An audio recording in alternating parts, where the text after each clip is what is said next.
Game one ended 13 innings after midnight. Corey Hart sent him home happy in Milwaukee. 12 hours later, time to do it again. All-Star MVP Ryan Braun. Close relationships geographically. Very close. DeJesus with a grand slam. Cubs fans travel very well here to Milwaukee. A true Midwestern matchup. The Cubs, the Brewers at Miller Park, all the action. This is Fox Saturday Baseball. Hi there, folks, and welcome back to the ballpark. This is Bob Brenly. My name is Darren Sutton. Glad to have you with us on this Saturday. Now, these are two teams playing with very different expectations. The Brewers, they're expected to win and continue what they did last year. And despite injuries that we'll explain, they better start doing it now. Well, it's been a disappointing start to the season for the Brewers, but they're actually a game ahead of last year's pace when they won this Central Division. They went 83-47 the rest of the way last year, the best record in baseball to do that. It's what Ron Renicky and the team are hoping for again this year. With a 13-inning game, starting pitching has to help the next day. Chris Volstad for the Cubs, a good time for him to start. Yeah, really good time to start. The rest of the rotation's been very good for the Cubs. It's time for Volstad to take his place. All right, this is a fun matchup, as we said, and it's become a great rivalry since the Brewers moved to the National League in 1998. 90 miles separate Miller Park and Wrigley Field. Let's do it. It's baseball. It's beer. It's brats. Miller Park, Fox Saturday Baseball. The ball game right after this.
Day 58 degrees here in Milwaukee. Partly cloudy. Roof is open, though, so a beautiful day for baseball.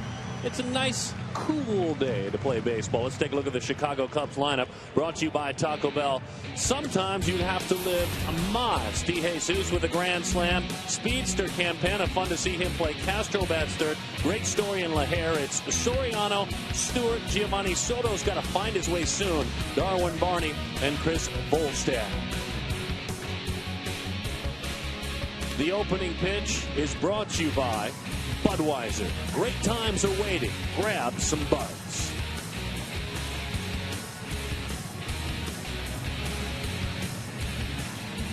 He's 30 years old, the right-hander from Kansas City, from the Midwest. Pitched at Missouri State University. His name is Sean Michael Markham. This year in 6 starts, 1-1 with a 3.41 ERA, and dare I say, Bob Brantley, he actually probably pitches as a crafty righty, which we don't say a lot. That's a very good way to put it, Darren.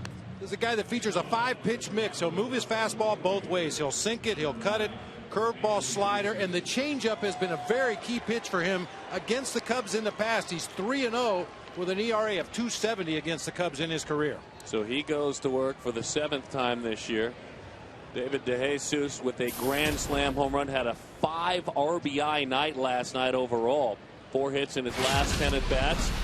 Has brought a bit of veteran leadership to this locker room, and you can't beat that kind of leadership. That put, for the time being, his Cub up on top.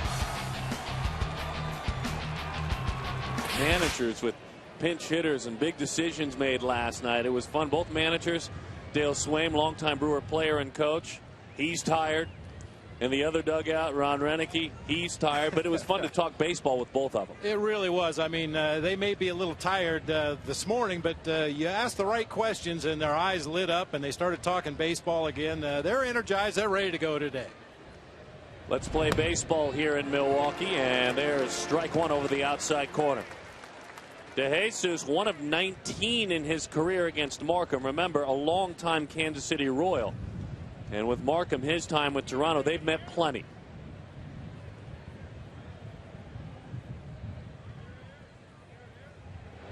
Curveball misses off the plate.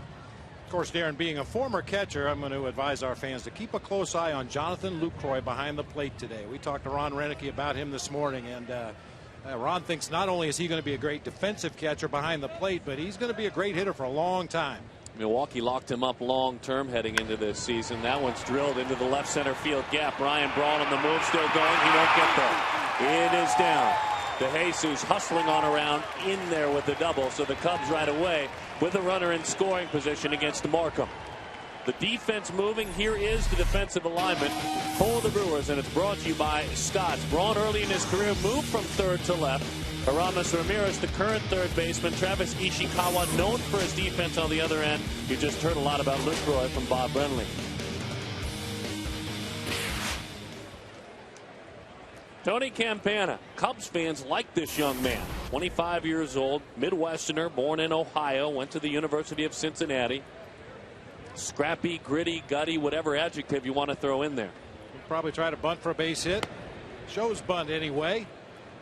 49% of his hits over the last 2 seasons have been infield hits, either bunts for base hit or ground balls that he's just legged out at first. Now, because of that, when you look at the defensive alignment, Milwaukee expecting either a sac bunt or a bunt for a base hit. Aramis is in. Ishikawa is in outfield, very shallow for the man hitting left-handed.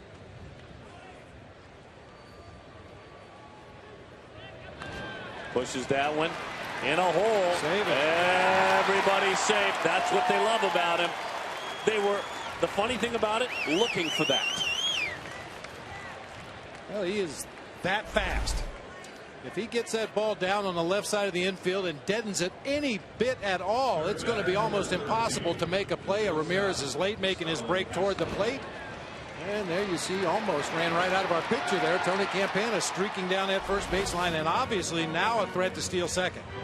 Both of these teams can give up some stolen bases. Lucroy, though, they praise him for his setup, as Starlin Castro gets a chance now. Both the Cubs and Soto and the Brewers and Lucroy have been run on with regularity this year. So here we go.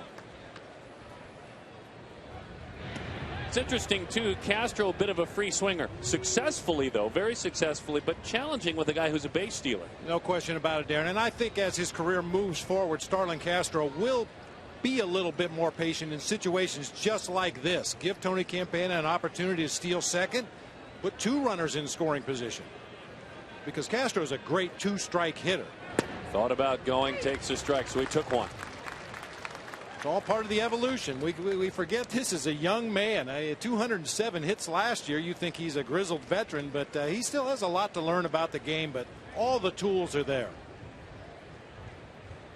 And you talk about running. They have run wild. 26 stolen bases. Look, part of that's got to be on the pitching staff, though. It's all on the pitchers, Darren. You know all me. of it. Okay. It's a group effort. You need the pitcher to unload the ball quickly and hold the runner over there at first. You need the catcher to unload quickly to second base. You need the infielders to apply a quick tag down there. It all has to work in conjunction. A hit machine, Castro. Since he made his big league debut in May of 2010, as working it is Markham. Campana, they truly have an eye on him. Throw just a little bit high. Markham's a good athlete, isn't he? Yeah, he really is. Quick feet out there on the mound. That's what you like to see. And a very short delivery to first base on his pickoff attempts as opposed to his delivery to home plate. Pulls that one. They're going to have to hurry it to get to. Good hard slide, but he couldn't break it up. A run does score. So no RBI for Starlin Castro. They don't move the runner, and it's a double play. Castro tried to pull a pitch that was way outside. Well, he can still be a little undisciplined, but he's got such great hand-eye coordination. He makes contact. There you see Campana trying to disrupt that double play attempt, but a real nice turnout there by Mason at that time. Just kind of rolled over a pitch on the outer part of the plate. But the Cubs do take an early 1-0 lead. So Chicago on top 1-0, and they lean on their newfound slugger. Now, if you followed his minor league career, if you follow the game deeply, Brian LaHare, you already knew he was a slugger. 89 AAA home runs in the previous 3 seasons. Now he's doing it in the major leagues. Yeah, there was a little bit of question coming out of spring training down in Arizona. Brian LaHare was declared the opening day first baseman before camp even opened, and those close to the ball club think he might have put a little bit too much pressure on himself to live up to that starting job. But since the season has started, he has really settled in. It's kind of fun to watch Brian LaHare against the Dodgers at Wrigley Field last week with Sean Kemp in town, 2 of the best power hitting players in the league in the early going. I think he's just happy you're mentioning him in that club, Mr. LaHare. Swing and a miss, down and away. There's the changeup you told us about. It's an early weapon for Markham. The Cubs, though, do strike first. DeJesus got it going.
Brewer coach Dale Swain very comfortable in Chicago now, though he's been dying for this opportunity. He penciled in a starting lineup that has most everyone ready to go and healthy. Now Ron Renicky can't say the same. Brought to you by Taco Bell. Sometimes you have to live Moss. He has to go without, and we'll explain. Morgan, Luke Croy, Ryan Braun, Aramis Ramirez, Corey Hart, Ishikawa, no Ricky Weeks, Cesar Izturis, and Sean Markham. Chris Volstad is on the mound, 25 years old. He's winless in his 6 starts with an ERA of over 6. Why has he struggled? Well, he's really struggled when pitching out of the stretch, Darren. He's been good when allowed to pitch out of the windup. But when forced into the stretch with the leadoff man getting on base, he's really struggled. He's been a victim of a lot of big innings this year. Ground ball pitcher has to keep the ball down, especially out of the stretch. That one is up in the air and into the seats. Nyjer Morgan below 200 to start this campaign. Carlos Gomez on the disabled list, usually sharing center field with Nyjer Morgan. Expected back pretty soon with a hamstring injury, maybe in the next about 8 days, according to Ron Renicky. Swing and a miss. Good slow curveball. Chris Volstad came over from the Miami Marlins in the Carlos Zambrano deal. Cubs got younger and shed themselves of what they felt was an anchor moving forward with the new philosophy of the organization. Morgan sending Alfonso Soriano back. Nyjer Morgan's on the move. He touches second. He thinks hard about third, then gets back. An aggressive turn. Nyjer Morgan. He may be hitting below 200, but he can celebrate.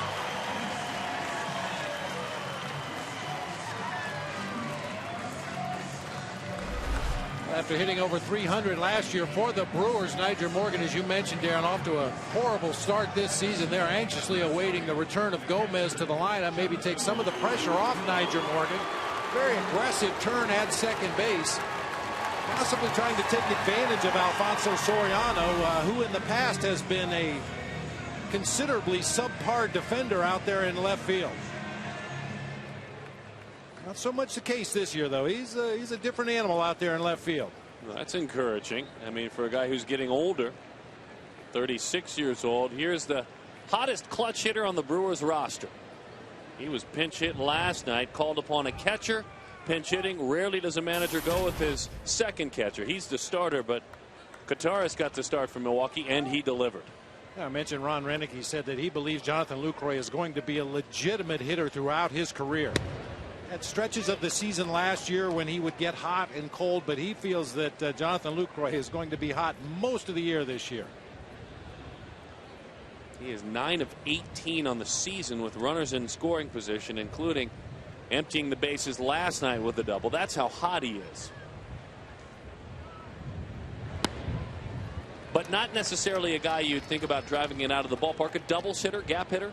I would say that's appropriate, and I think right now in this situation he's thinking about moving Nyjer Morgan to third base with something to the right side of the field. His big pinch hit base hit in the ball game last night came right down the right field line. A lot of room on the right side of the infield as that one is pulled. A pitch inside. We don't see a dramatic move and a shift from the infield right now, but throughout the day I think our fans watching at home will see a lot of shifting. Both teams. Both teams. Ron Renicky from the Mike Scioscia school of managing, if you will, and of course Dale Swaim and Ron were together here in Milwaukee, and Dale Swaim is a firm believer in overshifting your defense in the infield. Little check swing to the right side, ranging and running it down over there is DeJesus, tagging and heading to third easily as Morgan saw a productive out for Lucroy. The defense moving for Milwaukee early on. The defensive alignment for the Cubs is brought to you by Scott's a better defender, Alfonso Soriano. Ian Stewart can play some third base. Fun to watch him. He hopes to start hitting soon. Giovanni Soto kind of struggling throwing behind the plate as well. Ryan Braun in that 13th inning, hit by a pitch last night. He's fine. His was in the back. Ricky Weeks can't say the same. Weeks hitting the arm and the wrist, and he will, with x-rays negative, watch today's game. Tying run already is at third and Morgan. He's hit again. Up and in. Ryan Braun hit with a 91-mile-an-hour fastball. Similar spot to where he was hit last night. A little different reaction this afternoon than we saw from Ryan Braun last night. Youngster Lendy Castillo on the mound in the 13th inning. Gets him pretty good in the back of the left arm. And Braun with a bat toss over his shoulder toward that Brewers dugout, and then this is the one this afternoon. A little more of a grazing shot, a little closer to the elbow that time. So either pitched in or walked a lot. The man in the batter's box, if he really starts hitting, they'll have to start pitching more to Ryan Braun, and that's Aramis Ramirez. And he will start hitting. He's been a hitter his entire career, been one of the best run producers in the National League throughout his career, but a notoriously slow starter. The numbers Bob's talking about: 6 times 100 or more RBIs, 4 times 30 or more home runs. Big free agent signing this winter by the Brewers. Popped up to the right side. And the play is made. Morgan bluff a tag. I'll tell you, a big out, a pitch away, and an empty at bat for Aramis Ramirez.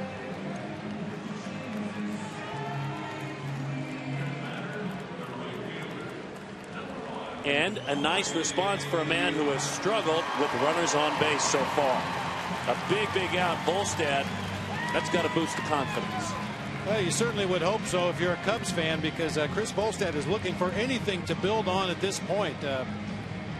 Just has really had trouble with the big inning, and it usually starts with the leadoff man reaching, as Nyjer Morgan did here today, but he's 1 out away from getting out of this inning unscathed.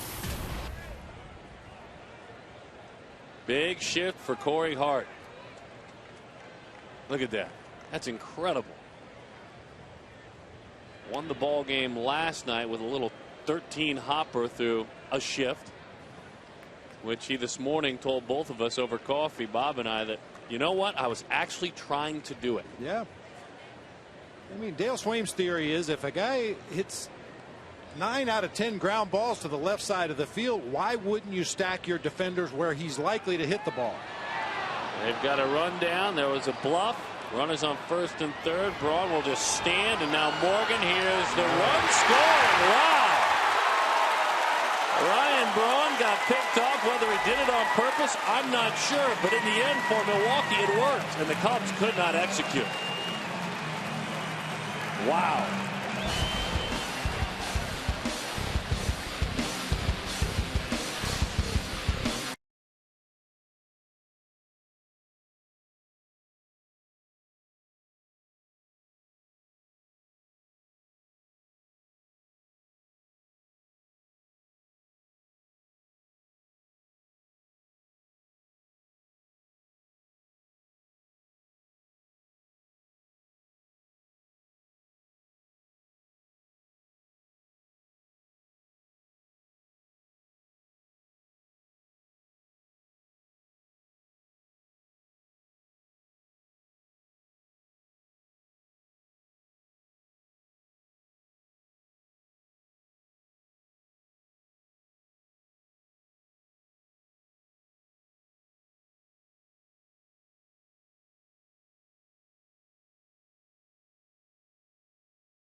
Sometimes you've got to live Moss and by Battleship. The battle for Earth begins at sea in theaters Friday. Well, they stole a run, a unique steal of home. What happened? Well, this is a move, first of all, that Major League Baseball is probably going to do away with shortly. That fake to third, wheel around to first base. The Cubs let the Brewers dictate the pace of this play. Ryan Braun kept massive spacing between himself and the defender with the ball, allowing Niger Morgan to just creep further and further down the third baseline until he felt he could get in ahead of a throw. Alfonso Soriano hit by a pitch. Both dugouts are warm now by Field and Colbert. Was that for Ryan Braun? Well, I would imagine so. Braun hit last night, hit again today. Ricky Weeks hitting the wrist last night. You mentioned the regional rivalry between these two teams, and there's no love lost either. Both ball clubs try to make a claim to the other team's stadiums. In the leg that time. A lot of Cub fans here at Miller Park, a lot of Brewer fans down at Wrigley Field. So, yeah, this is a fever pitch here between these two teams after last night's ball game. And Weeks being hit enough that he is watching this one from the bench. Hitting the wrist, Ricky Weeks. Here's Ian Stewart, one-time Rocky slugger, now trying to find it in Chicago. Field and Colbert, we mentioned he is behind home plate. He issued that warning. Gary Cedarstrom out across the way is his crew chief. Adrian Johnson and Lance Barksdale on the corners. Yeah, it's fun. I mean, you think Kenosha, Wisconsin, heading toward the Illinois state line here in Wisconsin as that one sails low. With the Brewers for a long time in their history being an American League team, you could root for the Cubs and root for the Brewers and not worry about it. But now if you live in Kenosha, let's say, you better pick a team, and a lot of people that actually live close to that state line are Cubs fans. Separating neighborhoods in some cases, separating households in other cases. Yeah, this is one of baseball's great rivalries, especially here in the heart of America, as that one is over the inside corner. 2-1. Giants, Dodgers, obviously Red Sox, Yankees get mentioned with regularity. I think this one is tapping at the door. A long way to go and a lot of history to yet create, but the fans make it so good. Absolutely, and it's the proximity. It really is. You can't avoid the Cubs fans up here in Milwaukee when the Cubs are in town, and the same thing goes for Wrigleyville when the Brewers come down to Chicago. Ian Stewart with 3 home runs, still hitting below 200. Had a really tough year in Denver last year. Spent a lot of it in the minor leagues. Hit 156 in the major leagues with Colorado.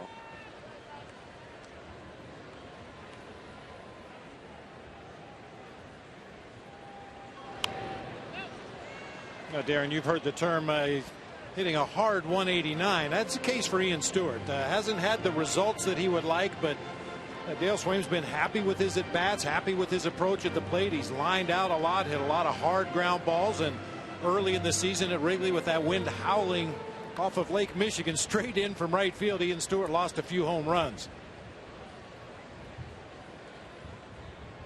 In 2010, he hit 25 home runs, had a near 800 OPS for the Rockies.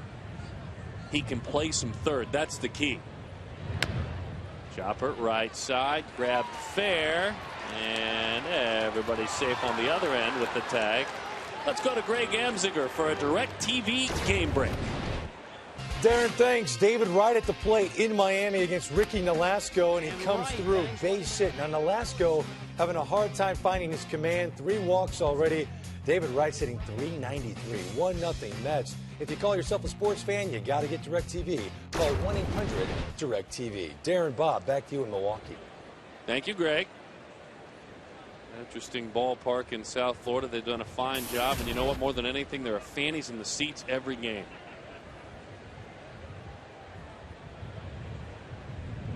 Giovanni Soto takes a breaking ball that is low. Here's another guy I think a lot of fans that are checking in with the Cubs for the first time surprised to see hitting 152. Yeah, it's been a real slow start to the season for Gio. He's been searching mechanically up there at the plate. Usually we talk about mechanics and it refers to a pitcher on the mound and how he releases the ball, but Giovanni Soto has been searching for that comfort zone to get back to where he was a couple of years ago when he was one of the best offensive threats behind the plate in the game.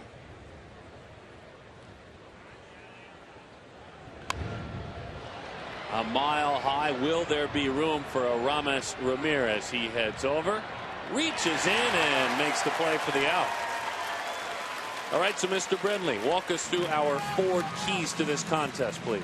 Well, it's pretty simple after last night's ball game. They need innings from their starting pitchers. Both bullpens were exhausted last night. A couple of guys on each side of the field are unavailable today, so the starting pitchers, in the eyes of both managers, need to get deep into this ball game. Yeah, Dale Swaim very casually saying he certainly hopes, as Zach Greinke, heck, he appeared as a ball player, as a bunter last night. What a year he's having. In a walk year, might we add, a free agent year for Zach Greinke. Here's Darwin Barney, who has been a winner everywhere he has gone. High school in Oregon, Oregon State, and in the minor leagues as well. Darwin Barney, a natural shortstop coming up through the Cubs system, but with the emergence of Starlin Castro, it was either play the rest of your life in AAA or move to another position. So Darwin Barney moved across the bag to second base. We're talking about the craziness of last night and why all the pitchers have to help out. The pitches that were thrown, the pitchers that were used. John Axford had his 49-game save streak snapped with some ugly defense, quite honestly, as well behind him. A drop third strike that was a tough break. Corey Hart tied it with a homer, then he won it in the 13th inning. After midnight. You had the good fortune of being able to be on the microphone after midnight. It was exciting, Darren, let me tell you that. They ran out of brats in the 6th inning. Got real hungry by the 13th. How does that happen in Milwaukee? 3-0 the count. This might be a bit of a pitch around. With Volstad on deck. Well, Barney has been a top of the lineup hitter at times in his career with the Cubs, filling that 2-hole, occasionally leading off when necessary, but finds himself in the 8-hole today, which is a tough spot in the lineup to hit for a young player. Why? Yeah, depending on situations. Pitcher's going to hit behind you. You know they're probably going to try to lead you out of the strike zone. There will be situations where you have to expand your zone, try to drive the run in. Other situations, you're going to pinch hit for your pitcher. You'll gladly take that walk to set it up for the pinch hitter behind you. Chris Volstad is hitless in 8 at bats. He has struck out less than half the time, 3 strikeouts. As that one is way. I think what you're just talking about was a good example with Barney. I mean, those pitches weren't 3 feet off the plate. They were inches off the plate. They were hoping he might expand and take a whack at one of those. And he's been known to do that. He's a very aggressive swinger, which is why it's kind of dangerous to put him in that 8 spot, but he's very quickly learning the demands of that spot in the lineup. And then you have to find the strike zone again, and he's unable to do it. 2-0. 127 career hitter. Soriano was hit by a pitch. If you were to read the tea leaves, you would think in retaliation for Braun being hit twice and Ricky Weeks being hit last night as well.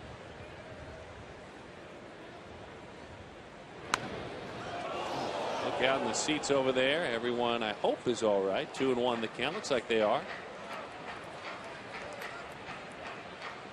Intimate ballpark here in Milwaukee. Behind home plate, very close. All seats, especially down low, are real good seats. This is a ballpark that plays hitter friendly. When the roof is open and the cool breezes come through with the panels open, one of the better venues in baseball. Has that thick grass like Wrigley Field has as well. I'm a big proponent of the retractable roofs, Darren. I think they should be mandatory on every ballpark, not only for the players' sake, but for the fans. Fouls that one off, got a piece of LaCroix. Well, they're seeing the benefits in Florida, certainly, obviously, with all the rainstorms. They've seen it here, and this team and this franchise is a great example because this is the state's team. And there are people that drive from 3-4 hours away. They're guaranteed a game. Yeah, when you have a regional draw, I think the Cincinnati Reds in a similar situation, those ball clubs that draw from a wide area. People drive all day long to get to the ballpark. They're expecting to see a ball game, and unfortunately the weather back here in the Midwest in the summertime is not always conducive to getting games in on time. So I'm a big fan of the retractable roofs and the natural grass. Fair enough. Cubs fans haven't, they have fun when they come, but they haven't had a lot of fun in the results.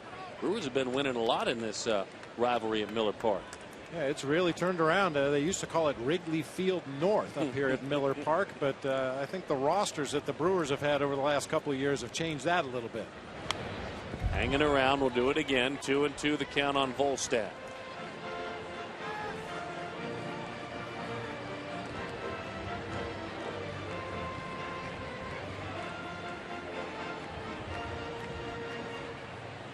Weeks bandaged up again, all x-rays negative. Throughout this telecast, we'll share a little bit more of what we learned about Ricky Weeks, and especially a perspective of a teammate and a manager. This is when a guy is struggling like he is, but he has "you can't get me out of the lineup" mentality. That one is rolled foul. You hope he heals soon, but I don't know. Is this you managed for a long time successfully? Is it okay for him to maybe clear his head as long as the body heals? I think the mental break could be nice, and not to add to the animosity, but Ricky was actually hit twice in the ball game last night. His first at bat and his last at bat. The last one was the one that really did damage to that left wrist. And I think there's something to be said for it. You never want to see any of your players injured, not by any stretch of the imagination. But in this particular case, you can use the injury as a way to give Ricky Weeks a day, maybe 2 or 3 days off, hopefully clear his head. Volstad comes up empty, but the Cubs do clear the pitcher's spot. We roll on in Milwaukee, 1 apiece.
By Bud Light Lime, summer is calling.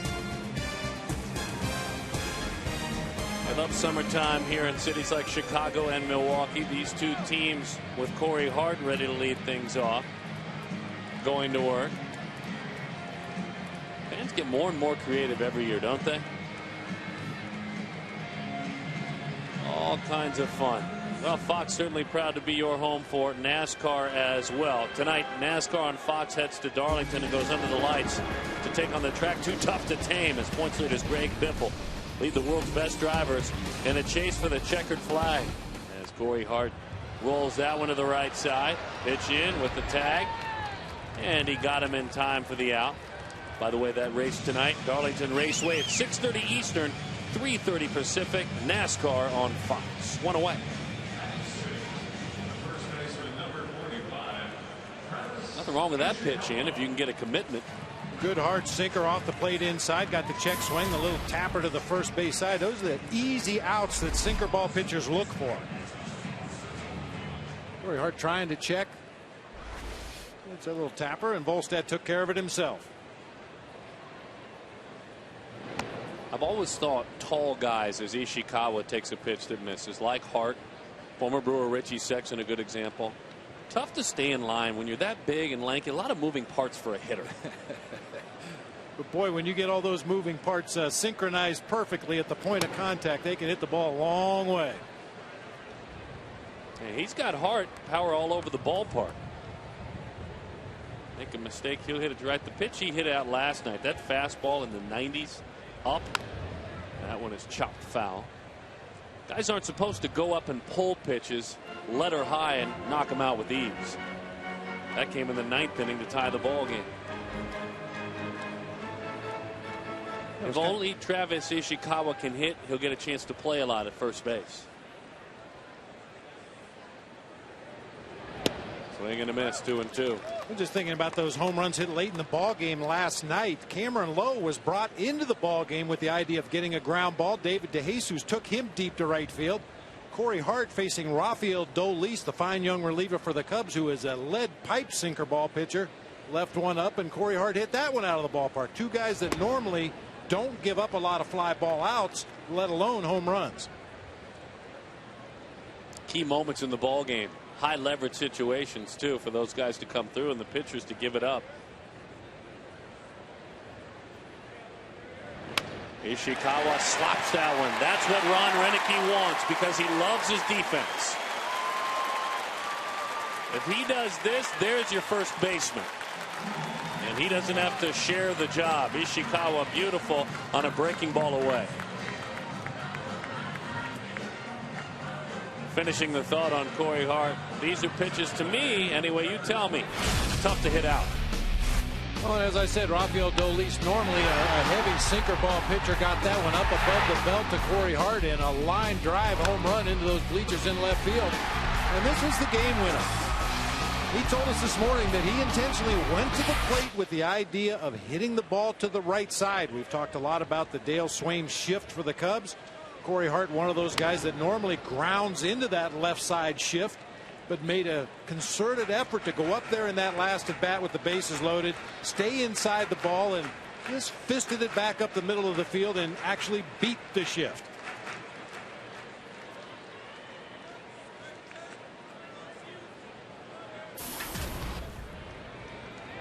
Edwin Masonette called up as part of the absences that were created with the injuries. Shortstop Alex Gonzalez going on the disabled list May the 6th with a torn ACL. Starting to have to shift things around. Masonette comes up. He plays actually for Ricky Weeks at second though today.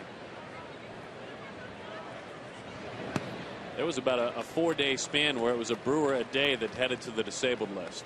And for Ron Renicky, you got to give him credit. I think your job then is to keep morale up more than anything. Oh, you're absolutely right. The Brewers knew they had a good team coming off of last season, winning the Central Division. The loss of Prince Fielder notwithstanding, they still had a good ball club. But when the injuries start to take their toll, you've got to make sure that those guys who are healthy and who can go on the field on a daily basis keep their eye on the prize. Remember what's important. Go out there and play hard every day and try to do what you can to keep your head above water until you get some of your key players back.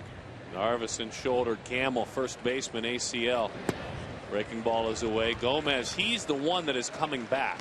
The center fielder Gomez will be back. Ron Renicky telling us 8 days they expect him out there. And if Nigel Morgan doesn't start hitting like they hope, that man Gomez is going to be the everyday center fielder for Ron Renicky.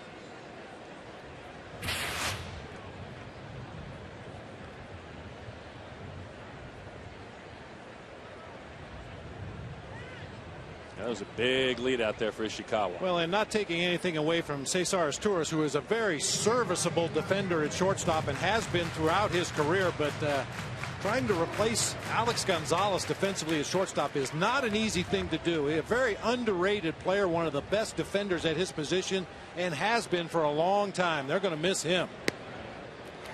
Pretty breaking ball with a runner in scoring position. 3-2 the count. Asturias has that veteran presence, as you said, but Gonzalez at another level probably makes Aramis Ramirez a better defender and a better baseball player all around. Gonzalez did. And makes the Brewers pitching staff a better staff. Ishikawa has the attention, certainly, of Volstad. And if you're a team that knows the guy has a tipping point with runners in scoring position, ergo a .424 batting average against, you want to play on that. Anything you can do to distract him from the task at hand, and that's trying to throw strikes to the hitter at the plate. That's how mistakes are made. When your attention is diverted from the batter that's standing in the batter's box to the base runners that's jockeying around out there. Occasionally can force your defense to do some things that they don't want to do. It's funny, we were talking with Ron Renicky this morning. Multiple sacrifice bunt attempts in the ball game last night by guys who make their living putting down bunts, and none of them could successfully do it. But Travis Ishikawa put down 2 perfect sac bunts in the game last night. Who would have thunk it? He might have just crawled in the head of Volstad a little bit out there and helped that walk. Now, Ishikawa doing the little things very well. Defensive, really outstanding first baseman. You said bunting, base running. He just has to hit. Here is the well-traveled tourist that you were speaking of. Continues to receive the call to go to work each and every year. It's been a lot of organizations. But has also started nearly 1,000 games at shortstop in his major league career. Chopper, middle of the diamond. To the bag. On the move. What a play. Charging on a cross. Darwin Barney. A fabulous double play. That bails out Volstad. And this is just what the doctor ordered for the Chicago Cubs.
In Wisconsin, more than 3 million fans a season ago, as we welcome you back.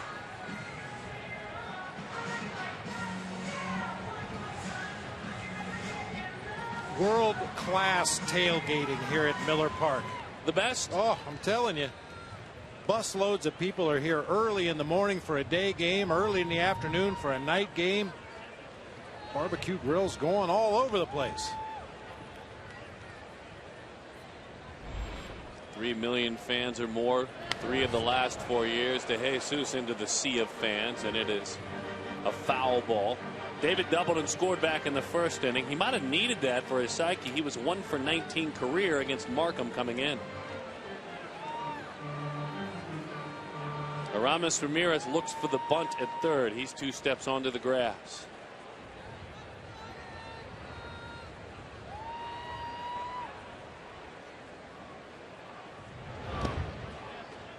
pitch misses low. Disciplined hitter, De Jesus. Yeah, very much so, which is why the Cubs brought him in here. As you know, Darren, Theo Epstein, the new president of the ball club, Jed Hoyer, the new general manager. That Moneyball sabermetric model that we hear so much about nowadays. And David De Jesus is a guy that sees a lot of pitches. He takes his walks. As you mentioned earlier, a very solid defender. I wouldn't call him a plus base runner, but he's a very good base runner and very aggressive. Had some good years in Kansas City. Dale Swaim said, he's one of my guys that's disciplined. I have a few that continue to need to work on that. Soriano is who he is. Castro is who he is. Said in Castro, we may just turn out to have a guy who's kind of like a Vlad Guerrero. You can't really stop it. That one's outside. And why would you want to at this point? You know, like I said earlier, there will be a point in his career where Starlin Castro will gain experience and learn situations and be a more patient hitter. But hey, right now, he's just a young kid having fun playing big league baseball. If you let it go, I'm liable to swing at him. Playing him to pull, moving back at third is Ramirez with 2 strikes now.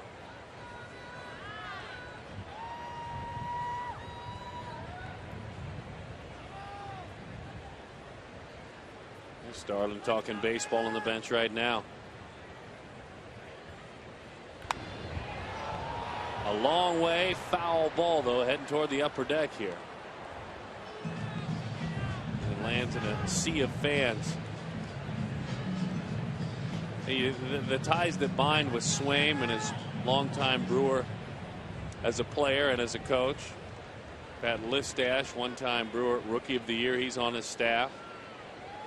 Rick Kranitz, pitching coach for the Brewers, was a longtime Cub. Kind of a lot of back and forth, aren't there? Chris Bosio, the pitching coach for the Cubs, former Brewer pitcher, threw a no-hitter for the Brewers. Back in his playing days. Yeah, Pat Listash was a bench coach last year for the Cubs, but has moved back out to the third base coach's box. Very aggressive, which is exactly what this young Cubs team needs. Left field, Braun will square it up in a moment. He does. Let's go to Greg Amsinger. This is a DirecTV game break. Darren, Josh Hamilton not the only guy flirting with a 400 batting average. David Wright in Miami going the other way. This his 5th career homer of Ricky Nolasco. 2 for 2 in this game. Wright is hitting .398. If you call yourself a sports fan, you got to get DirecTV. Call 1-800-DirecTV. Darren, Bob, back to you in Milwaukee. Yeah, good stuff, and good stuff for David Wright. The Mets, his teammates, those that cover the Mets, saying not only is he hitting, but it's as healthy as he's been and the best defense he's played since he won a Gold Glove. Slow curveball is high to Tony Campana.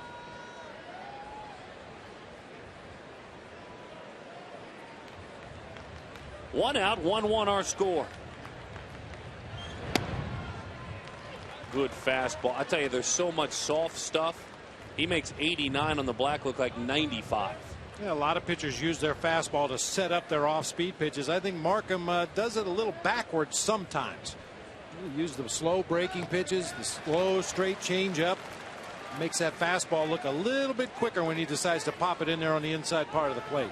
That was the changeup, wasn't it? The last one.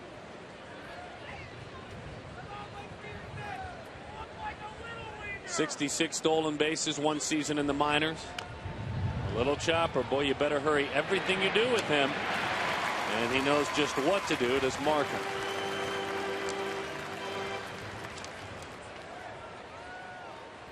One thing with Tony Campana, the Cubs are trying to get him to narrow his strike zone a little bit. You see him chasing a pitch well off the plate that time and hit the ball on the ground more often. Line drives, ground balls, keep the ball out of the air, because as he's shown already in this ball game, bunted for a base hit when everybody in the ballpark knew he was going to bunt, still legged it out for a hit. That blazing speed, you just got to keep trying to put the ball on the ground. Castro right down the middle for strike 1. He was just 21 years old last year, and he had 207 hits in the season.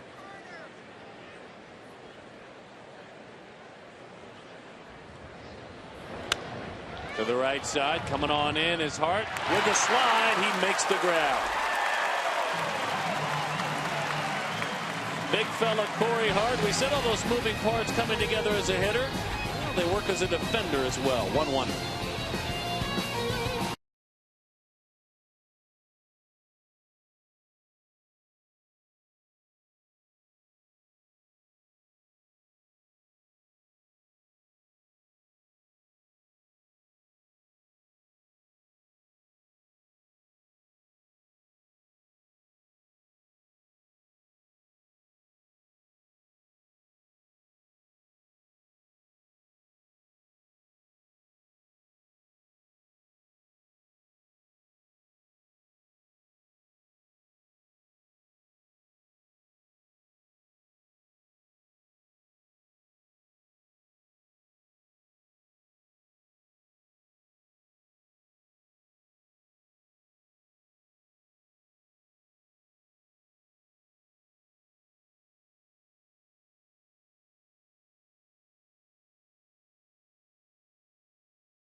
Chevrolet. As we welcome you back, the first pitch is strike. 0-1 the count to Sean Markham. 0 for 12 this year with the sac bunt, 5 strikeouts. That 1 home run, a grand slam. In a game in which he didn't win. Hit a grand slam, and the team that he hit it against, the Arizona Diamondbacks, rallied back, but he had the grand slam in the game at least. You mentioned it when he was on the mound earlier on his pickoff attempt. He is a good athlete, and he looks comfortable in that batter's box. He looks like he wants to do some damage. Maybe not on that swing. Not that time. Next week, America's pastime moves to prime time. This is a good thing. Baseball Night in America. We bring you 8 straight weeks of baseball's best, and it starts with the interleague matchups. It's regional rivals, the White Sox and the Cubs, the Diamondbacks and Royals, the Orioles, Nationals, Rangers, Astros, Red Sox, Phillies. Baseball Night in America is presented by Chevrolet. It begins next Saturday at 7 Eastern, 4 Pacific, only on Fox. Check out your local listings for the game and start time in your area. Love that idea. And certainly looking forward to some primetime baseball nationwide. Good coverage. 0-1 the count to Nigel Morgan. Just missed inside.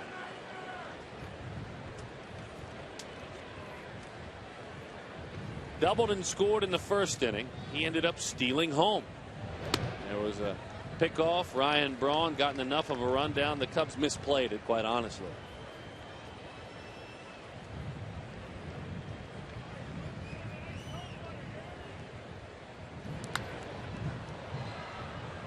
In a unique way, Nigel Morgan, especially last year, even though Prince Fielder was here and Ryan Braun was here, he served on the World Wide Web as a bit of a spokesperson of the Brewers. Tony Plush, his alter ego, was very active with the social media, doing interviews locally. Plush heads back to the dugout, though, that time. No, Tony Plush would have gotten a hit. Nigel Morgan just made it out. I see how it works. He's never really a boring guy to cover. Now some may say, I'll take 300 in boring. That's before the game, by the way. That wasn't a moment to go after the ground out. No. But his manager made it clear he needs to start hitting. His competition's about to get healthy. Lucroy takes outside. 1-0 the count. You can really earn the respect of your teammates if you're Volstad and you have a good long outing. Well, I mean, it's no surprise, no secret. Everybody in both dugouts knows what's at stake here today. This is one of those that's more than just a ball game for today. Bullpens are beat up and tired and exhausted. The Cubs made a roster move. Carlos Marmol, last year's closer, a demoted closer this year, had to go on the disabled list with a hamstring problem. We thought there might be other moves made to get healthy arms up here for today's ball game, but if as a starting pitcher you can go out there and pick up your team when they need it the most, you can score a lot of respect points. And there's a little bit of pressure too.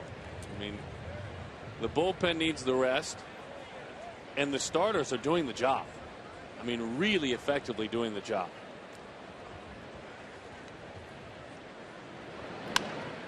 To the right side, charging, and now playing it on a hop is DeJesus.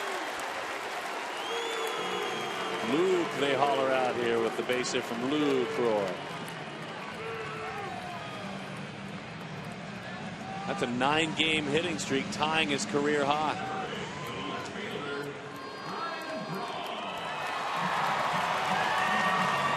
Let's watch how they work Braun.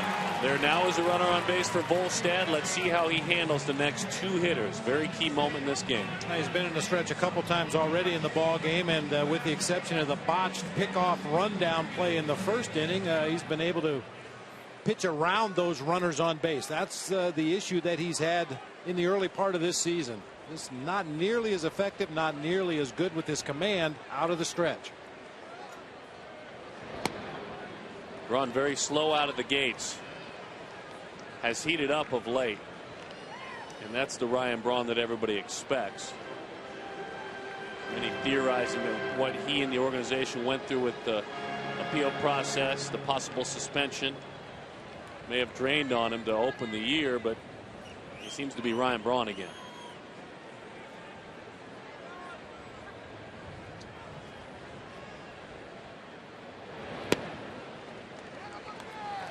You were telling us, Bob, about the struggles, pitches up. These are the numbers backing up what you were saying. Yeah, opponent's batting average of .203, on base percentage of .234 with the bases empty, but you can see how it jumps up with runners on base.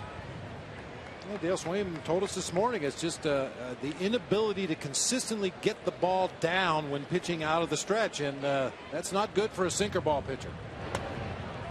Well, that was a good pitch. He needed that to be called a strike. 3-0 the count. Looks like Soto set up right down the middle, maybe pulled it up just a little bit. That sinking action down and into the right-handed hitting Ryan Braun.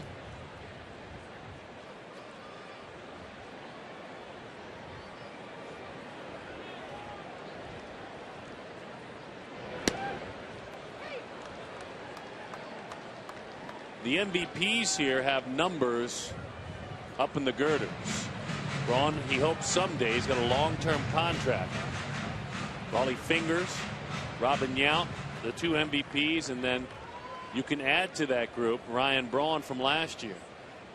Brewers fans hope that there's a number 8 up there someday. Bouncing ball with a flip, and they get that lead runner there, and they clean it up very nicely, as did Volstad.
Sponsored by the makers of One A Day Men's, the official multivitamin of Major League Baseball. Number 19, all-time fan favorite here in Robin Yount. Robin Yount, who you know as Robin Yount, the coach, Bob Brunley, has spent time with you on a coaching staff, certainly back here in Milwaukee. Is always a guy that's mentioned as year to year coming back with several organizations, because why not? Why not? Everybody be glad to have Robin Yount on their staff. And Dale Swayman and Robin, very close friends. I would imagine that Dale tried to convince Robin to come down to Chicago and be a member of his staff. But I think Robin's ties to the city and to the organization here in Milwaukee are just too strong for him to make that move 90 miles down the freeway. Yeah, you're right. I'm sure he tried religiously to get him. They live nearby in the wintertime in Arizona. And I'm sure there were many meetings over cups of coffee. Maybe in the evening over other beverages yes, to have indeed. those discussions. Huge shift to pull for LaHare. Only one defender on the third base side. 2-2 the count. I have to tell you, Darren, I've been watching the Cubs all season, obviously, and this is our second look at the Brewers already this year. When I see a team that plays their infield defense straight up, it looks odd. Isn't that funny? The Brewers, the Cubs, we've seen the Tampa Bay Rays do it extensively. The Angels do it. The teams are really getting into this overshifting defensively based on the spray charts, based on how the pitcher's going to work that hitter. And it seems unusual to see guys playing straight up. Slider over the outside corner moves us to our sounds of the game. Let's listen to Field and Colbert, umpire behind home plate.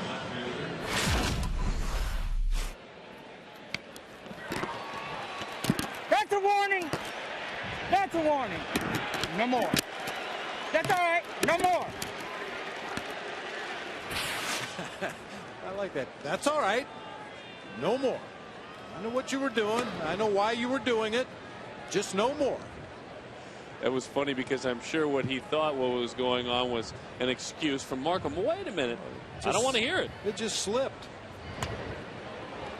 High pop, but into the seats it'll go. Colbert behind home plate in his 15th season umpiring in the major leagues from South Carolina. You could hear a little bit of South Carolina in that voice, sure couldn't you? did. Yeah.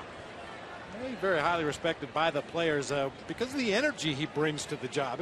Field and Colbert is a guy that looks like he's having fun umpiring a game. Another shift, this time on the shortstop side of the bag. Swing and a miss. 1-2 the count. Colbert and his fellow umpires do a great job as we see that shift on the charitable side with a group called Umps Care. Check them out online if you have a chance. Swing and a miss. Slow breaking ball. Fooled badly. Let's get it to Greg Amziger at the MLB Network studios. Here's a game break. Darren, thank you. Mark Trumbo is getting to start at first base this afternoon, and he's making the most of it. His 5th home run of the year. It's a bomb. 2-0 Angels. In case you're wondering, Darren and Bob, Albert Pujols 0 for 2, now hitting 189. Back to you.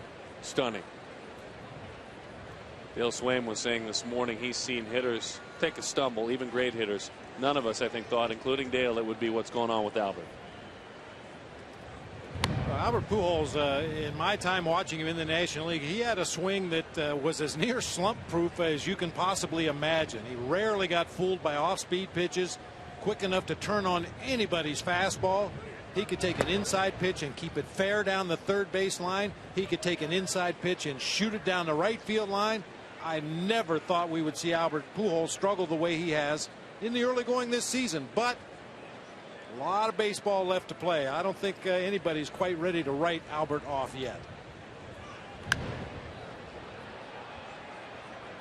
I mean, Albert got off to a slow start with the Cardinals last year, and a lot of people were speculating that maybe he was nearing the end of his career, but he bounced back in a big way, led his team to a World Series championship, cashed in a big way with Anaheim, and off to a little bit of a slow start, but I think you look up at the end of the season, his numbers will be where you expect them to be. This is what you're talking about. You look at it on the big screen and the difference is stunning. I mean, even the walks, that's the one thing, and many mentioned that. Dale Swaim mentioned that. He said, if anything, the walks are maybe the most surprising thing. I'm kind of surprised C.J. Wilson is starting in that game and pitching well for the Angels. He started last night and struggled, didn't come back after one inning of work with a rain delay. I'm actually as surprised about that Wilson talked Socia into it. Socia let him do it. And we'll turn the page in a moment, but to see a guy pitching on no day's rest as a starter is stunning. I mean, you have to be that young to pull it off. That's a young man I could see pitching back-to-back days. Hey, that kid's got a rubber arm. You can throw him every day. Not your big free agent investment. Yikes, that's risky. Especially at this time of year. You know, we were talking about it with the respective managers before the ball game today, and you know, if it's September and this happens and you're involved in a pennant race, well, yeah, you know, you can justify it, but kind of reeks of a knee-jerk reaction to a slow start by a team that thought they were going to be much better than they've been up to this point. Takes. He did not go around. Stewart draws the walk, and that's the one thing amongst the 189 batting average he's been doing pretty well, which tells you maybe he'll get hot. Yeah, I think the Cubs and Ian Stewart caught a break right there. Looked like that bat snuck out there just a little bit further than Field and Colbert thought, and on appeal down to Lance Barksdale at third. He seconded the motion, and Ian Stewart goes on down to first. Major League umpires will tell you the most difficult appeal call to make of any of the calls is a check swing with a black bat. At night. Well, certainly then with no lights, there's no doubt about that. That one's outside to Giovanni Soto. 1-0 the count. Popped up to third base back in the second inning.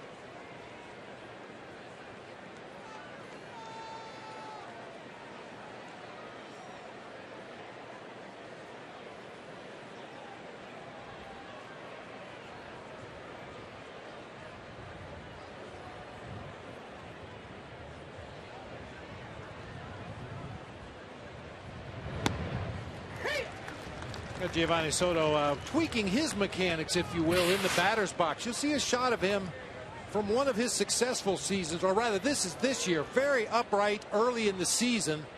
This is Giovanni Soto right here today, hitting more out of a crouch. And you may ask yourself why. Well, Soto every other year has had really good offensive years, so he went back to look at some videotape when he was a better hitter, and he found he was hitting out of a more exaggerated crouch. He was using his legs a lot more. He looked at some tape from the 2008 season when he was a 285 hitter with 23 homers and 86 driven in. He looked at some tape from the 2010 season when he hit 280 with 17 and 53. Compared that with what he was doing earlier this year and thinks he may have discovered something, and he has been hitting the ball much harder lately. We watch here. He's ahead in the count against the crafty one, Markham. Loves to pitch backwards, and he does. 3-1. That misses outside. So he struck out LaHare looking. Soriano swinging. Walked Stewart. Should have been a strikeout. Should have struck out the side on a close call.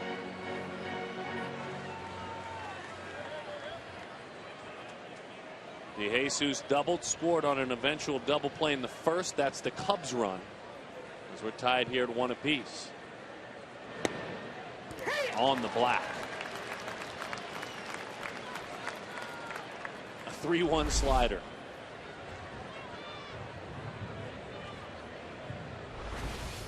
And we mentioned he'll throw the kitchen sink up there. Work his fastball both ways, 2 different breaking pitches. He'll change speeds on his curveball, and that devastating straight changeup that time went to the slider in what is normally a predictable fastball count. For me, guess hitting against Markham wouldn't make much sense at all. No, not at all. Maybe against a 2-pitch pitcher, you know, you think you might be right more often than wrong, but against a guy that throws 5 different pitches and will change speeds on 3 of them, that's going to be a rough afternoon.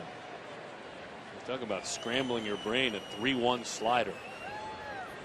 Runner goes. Hot shot. Aramis Ramirez grabs it on the backhand. We're going to have some fun when we come back and talk baseball as well. Ryan Dempster inside of the Chicago Cubs dugout here in a moment. 3,000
In a 1-1 game in this outing anyway, Chris Volstad, and a successful starting pitcher joining us in the Chicago Cubs dugout. 0-1 the count. Ryan Dempster is down there. He of the very sparkling, a little bit over 1 ERA. What gives, my friend, why so much success to start the year? And first of all, congratulations on your start. Oh, thanks. I don't know. I guess I'm just keeping it off the sweet spot of the bat for so far anyway. So no, I've been getting a lot of good plays behind me and just trying to pound the strike zone and keeping the ball in the ballpark. All right, Ryan, we're going to put you on the spot now. One of the biggest things for a new manager and coaching staff when coming to an organization is getting the veteran players to buy into the new system. You're one of the veteran players on this team. How's it been going with Dale and his staff? It's been going great. They're extremely hard workers. Extremely prepared. Like even from spring training, you couldn't beat them to the field in the morning. And the coaching staff in general, you look at a guy like Dave McKay, what he's done for our base running, just how aggressive we are in our approach out on the base pass. And that translates into the way we play defense and the way we're pitching. Boz has done a great job, and we're starting to get results because of it.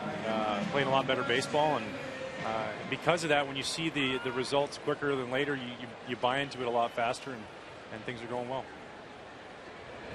And Ryan, you're one of the more involved Cubs as far as charitable organizations in and around the city of Chicago, and I know you're very proud of your casino night you just had a couple of nights ago. Raised a lot of money. Yeah, it was our third annual casino night, obviously raising money for the foundation and for kids with 22Q, which is what our daughter Riley has, and it was a tremendous success. I know we raised a lot of money and generated a lot of buzz about it. The guys all had a great time.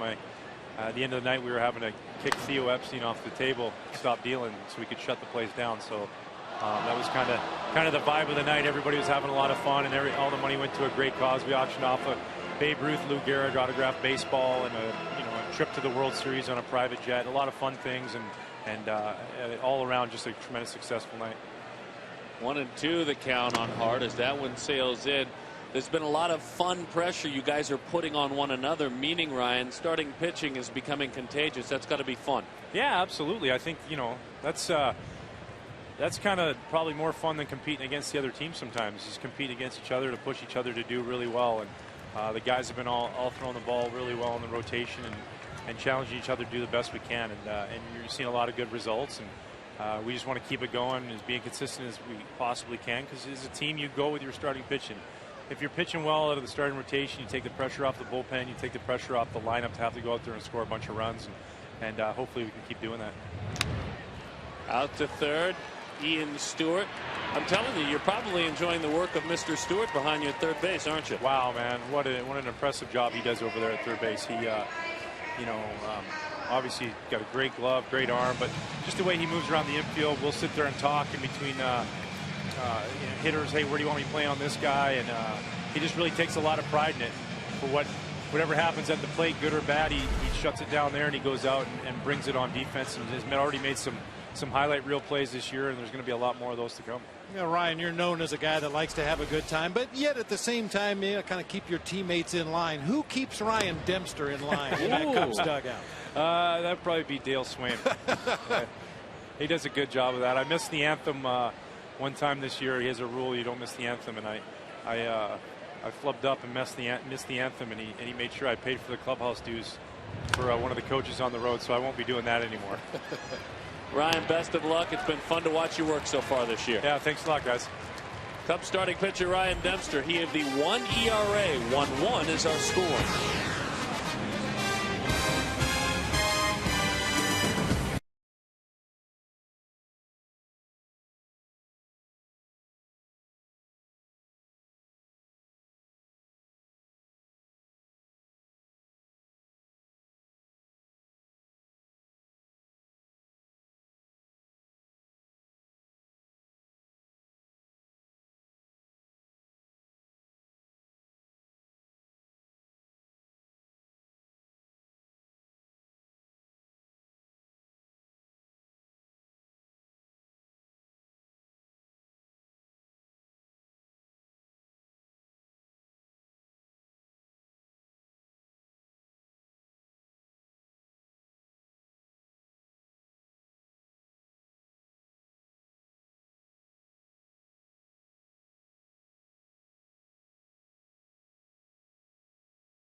Presented by Chevrolet.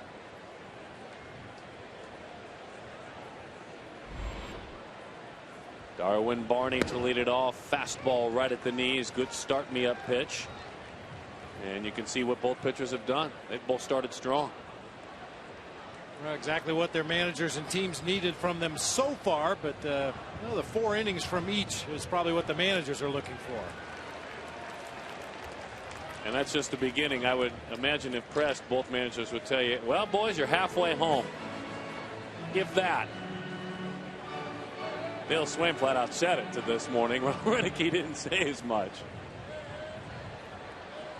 Olstad's giving me 8. I hope he's pitching well when he gives me 8. That one's outside. 1-2 the count. He said need to get at least 100 pitches, and he was hoping that was in 8 innings and not 4. It's been good.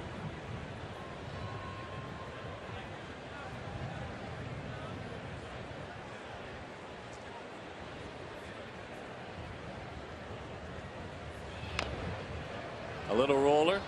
Dying in front of Markham. A shovel pass, and Barney is erased. Pepsi Max is giving you the chance to play with some of baseball's greats. Just go online to MLB.com/Pepsi Max and you can vote for your favorite legends. Learn how to turn your field of dreams into reality. Remember, if you build it, they will come. Intrigued by the concept and interested to see how managers can win over rooms, as you said. Loved your question to Ryan Dempster. I would imagine for Dale Swaim that work started in earnest probably before February in conversations over the wintertime, but probably was very aggressive in working his culture into the Cubs locker room. I don't think there's any question about it. I mean, Dale is a no-nonsense guy. He holds players accountable. He likes to have fun. You won't see him joking and laughing in the dugout very often, but he is a serious baseball guy, and he thinks there's a right way and a wrong way to do things, and in no uncertain terms down in Arizona, he said, here's how we are going to do things. Renewed emphasis on the fundamentals, on aggressive play. The Cubs knew they weren't going to have a lot of power in their lineup, and he encouraged guys throughout spring training and has carried it right into the regular season to be aggressive, look for opportunities to take an extra 90 feet.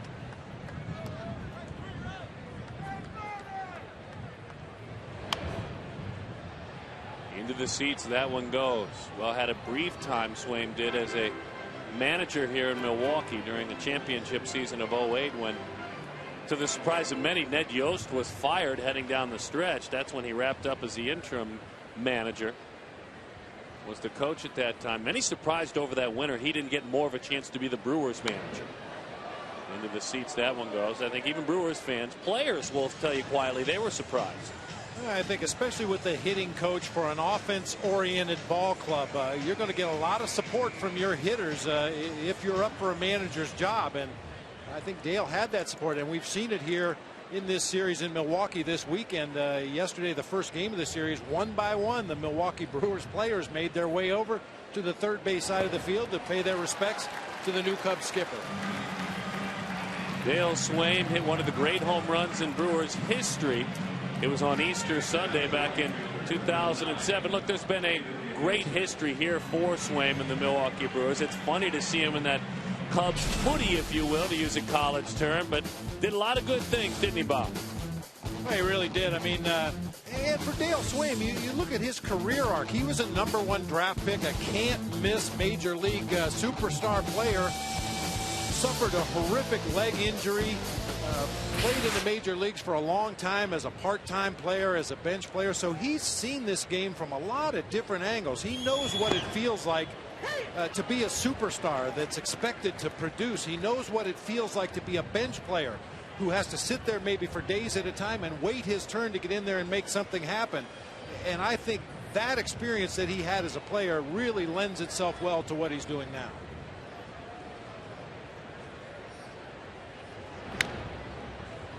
Middle of the diamond behind the second base bag. Masonette. He makes the play. 4 in a row set down by Sean Markham. 1 apiece here in Milwaukee.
youth baseball in cities and towns across the country.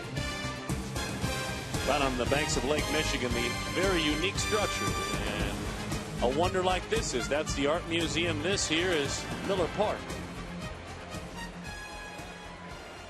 As Edwin Masonette leads things off. 1-0 the count. 1-1 is the score. Longtime minor leaguer, nearly 900 games in the minor leagues with the Houston Astros. Puerto Rican native, played his junior college baseball here in the United States and Mississippi. And the count is 1-1. And now he's got to help. No Alex Gonzalez. He's got to pitch in.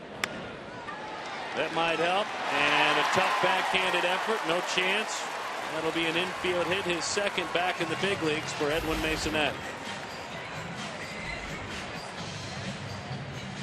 Well, Masonette does ground into the semi-shift this time, but a bad hop at the very end comes up and hits Starlin Castro in the heel of the glove. And from that position, with the Masonette speed, no chance to throw across the diamond.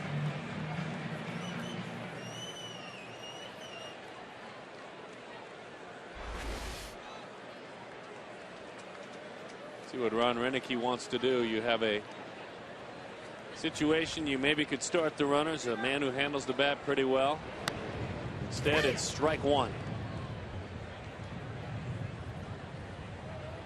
Working out of the stretch now 6 times previous of this, a hit batter, a walk, and 4 outs for Volstad. So he's not breaking, he may be bending a bit.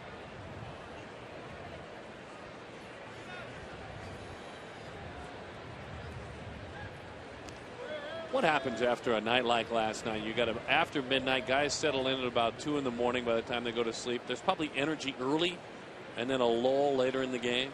Well, I would think so. I mean, it kind of depends. Some guys probably didn't get much sleep at all last night. You know, just like you said, it takes a while to wind down after a ball game, and then we've all been there before where you know you have to get up early the next morning and you tell yourself, if I go to sleep right now, I'll get 5 hours of sleep. If I fall asleep right now, I'll get 4.5 hours of sleep. If I fall asleep right now, I'll get 4. And you do that until the sun comes up. A lot of guys chose to take it very easy this morning. Come in, have a little breakfast, have a cup of coffee, read the paper, put on the uni, and play baseball. Other guys were here on their regular routine, in the batting cage, in the weight rooms, trying to do the things they do on a normal work day.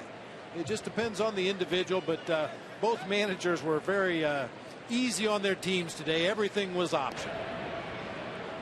Yeah, everything was optional. Ryan Braun spent a little bit of his time negotiating the dress code on the upcoming road trip. That was his first order of business. And the manager said, we'll talk about it later. I think a lot of these fans were here last night, this loyal fan base. They come pretty regularly. Daddy, is this one going to be 5 hours again? 1-1 the count. Runner on the move. He is trying something, but it's fouled off.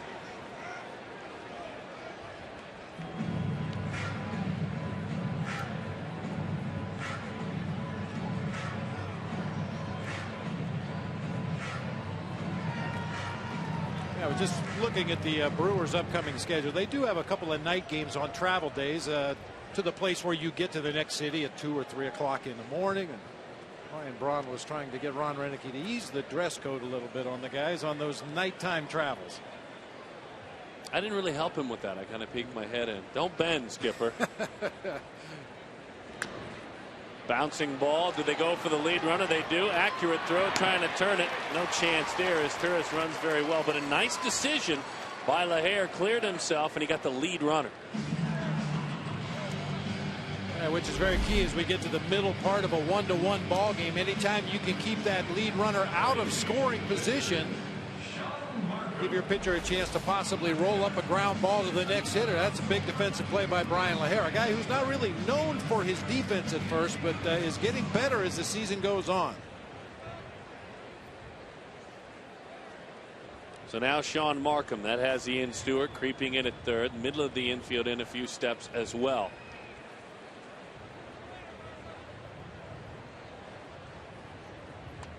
Pops that bunt up. Oh, Ron Renicky's not going to like that. He was already grousing about the lack of bunting last night. Major League Baseball wishes moms everywhere a very happy Mother's Day. Visit MLBcommunity.org. Learn more about Major League Baseball's Going to Bat Against the Breast Cancer Program. To all of our lovely moms and grandmoms and wives out there in this business of baseball as we travel away, happy Mother's Day to you all out there. Absolutely. Unfortunately, Mother's Day usually is on getaway day for Major League ball players and the people who travel with Major League teams. So a lot of Mother's Days were very tough leaving the ballpark. But we definitely appreciate all you do and letting us watch as much baseball as we do. Nyjer Morgan doubled, grounded out to first. Outfield plays him the other way. There's a lot of room in right center field. He won't hit it out there very often. Runner on the move. Morgan pops it up. Couldn't do anything with it. That was a pitch right down Broadway, and Morgan came up empty. Still tied at 1 in Milwaukee.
By Prudential. Prudential, bring your challenges.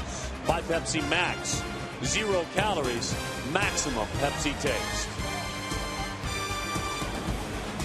Big old glove. You can make some plays with that one, couldn't you? Some young Brewers fans. Our ball game rolls on with our Jeep game summary. The first inning, it was where all the offense was. Brought to you by Jeep. Morgan doubled and scored.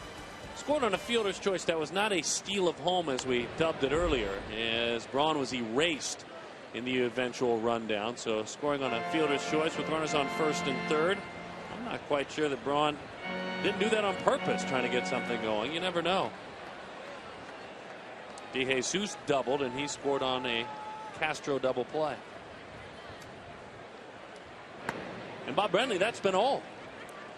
That's been it. Both pitchers have been up to the task today. Their defense has made the plays behind them when necessary, and a couple of walks for Sean Markham. One a strategic walk to the number 8 hitter, and only one walk in the ball game for Chris Volstad.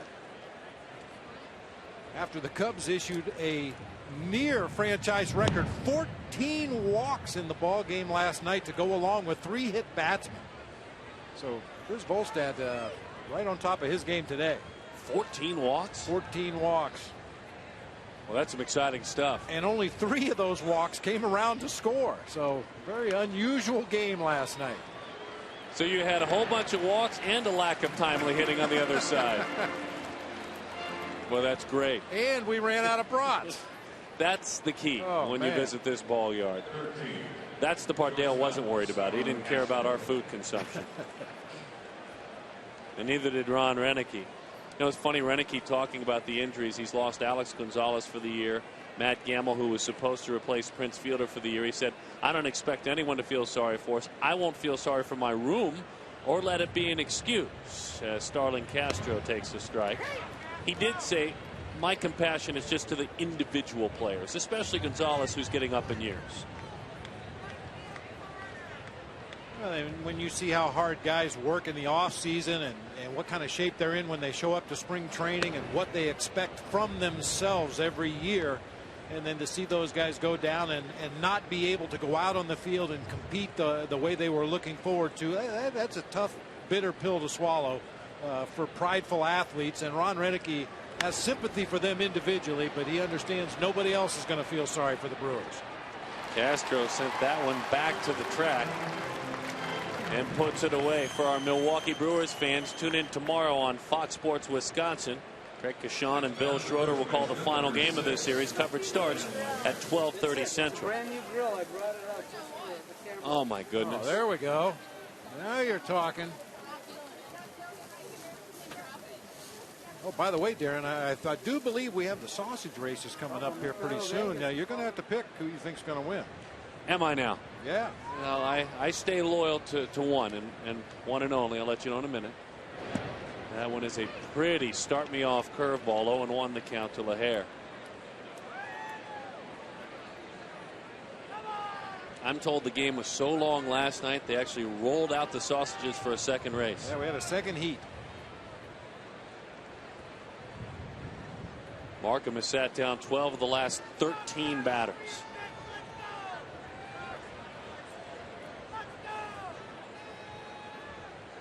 And that's my guy right there, the Chorizo. He won both of the races last night. And I'm not being a front runner. I happened to be around town when Chorizo was born and introduced to the world, and I was able to MC his first ever public appearance. So I'm a little biased. Oh, what a thrill. You want to talk about a thrill?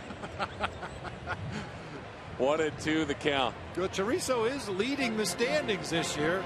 He's won 6 races already, a 1-race advantage over, I believe, Polish at this point of the season. I married into a Polish family, so don't tell them what I said about Chorizo. I want to keep the father-in-law happy. 1-2 the count. Well, he let that travel deep, didn't he? He was late on it, just spoiled it in the end. I think he swung at it because he felt like he had to.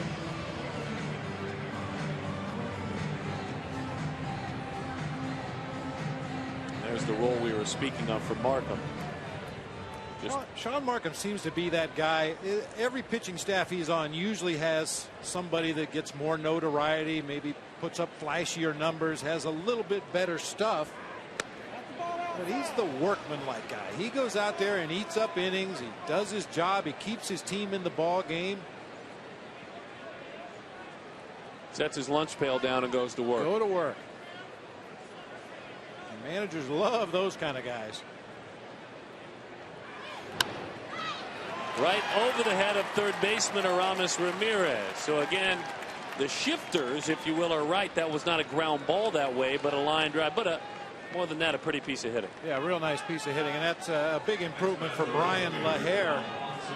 Early in the season, I could bore you with a bunch of numbers, but basically, opposing teams were getting him out from the middle of the plate away, getting himself out, rolling over ground balls. But after about the first 2 weeks of the season, he started to stay on those pitches away, drive them to the opposite field, occasionally with power, and that's when the average started to go up, the RBI started to go up, the on-base percentage went up.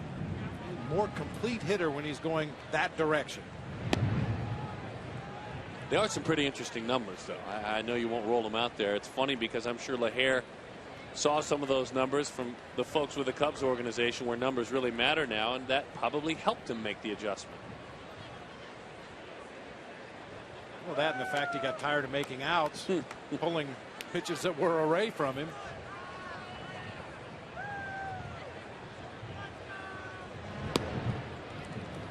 2-0 the count. And this is a guy the Cubs are still waiting on. Alfonso Soriano has yet to hit a home run this season. A guy with 340 bombs in his major league career.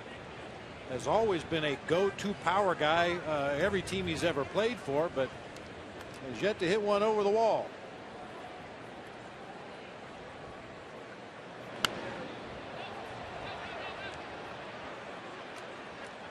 You talk about long balls. That's why Bob brings it up from 02 to 2011. 319 home runs in that time. And that's sixth in Major League Baseball. Guys like Pujols and A-Rod, the few hitters ahead of him. And he's always been a very streaky home run hitter. So the Cubs are hoping that when he finally does break the seal on this 2012 season, he'll go on a tear and carry the team on his shoulders like he's done many times in the past. Breaking ball away, 2-2 the count.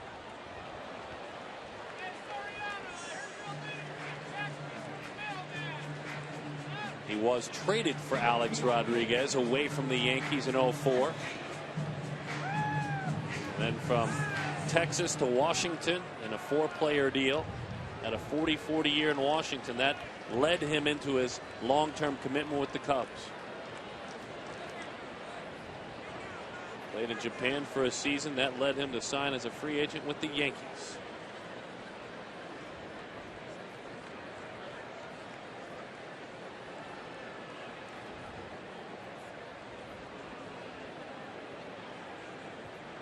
Markham becoming real deliberate. 3-2. Runner off to the races.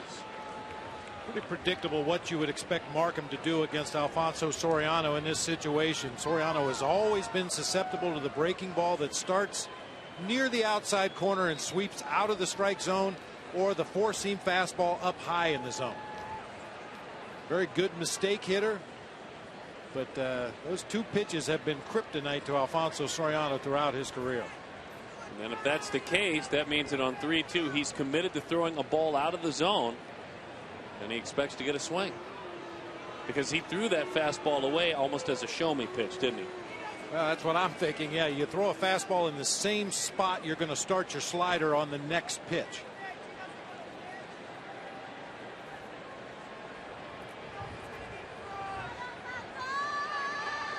Runner goes 3-2. He ended up throwing him a slow curveball and hung it. Hung it, yeah. Got away with a bad one right there. Jonathan Lucroy hung the sign for that breaking ball and then moved out onto the outside corner. Look how Lucroy has to reach back toward the middle of the plate and up. Got away with one right there.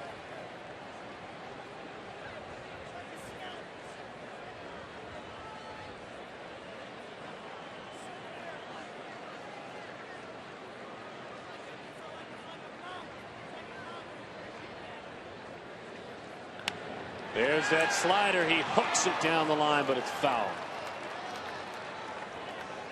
Got a little bit of the plate as well, didn't it? Yeah, a little bit more than Sean Markham wanted, I believe.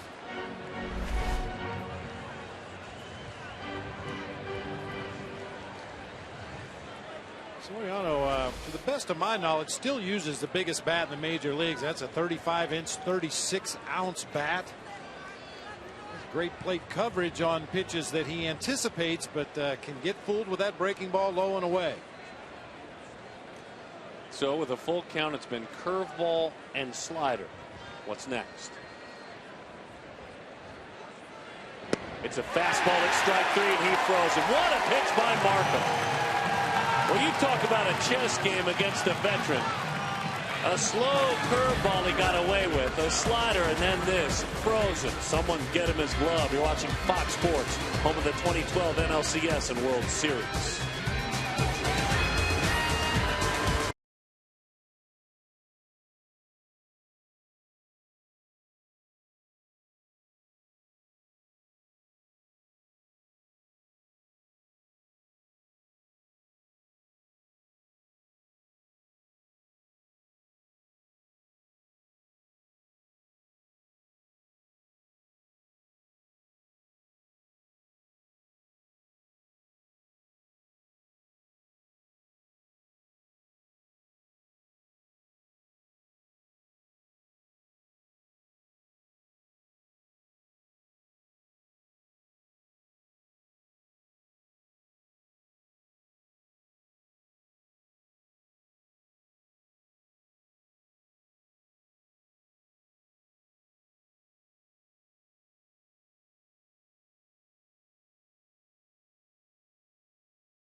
fifth, bases loaded. The outfielder comes through. It will drive into, knock Ricky Nolasco out of the ballgame. The Mets cruising 6-1 through 5 with R.A. Dickey on the hill. Off to Arlington. No. Are you serious? Josh Hamilton does it again. His 18th homer in his 31st ball game. And Darren, Bob, in case you're wondering, Bonds had just 14 homers in his first 31 games in 2001 when he hit 73 homers. Good stuff. Was wondering about that pace. Unbelievable. No, did he do it again, Greg? You had the right reaction. Stunning. So Josh Hamilton with a loud season so far. This has been a quiet game in Milwaukee. So far, that is. And a quick 0-2 count to Lucroy.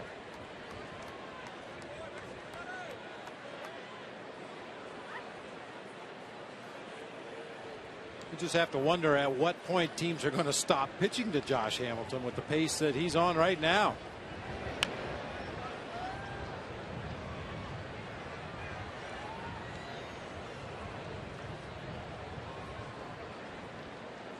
Oh, 0-2 the count.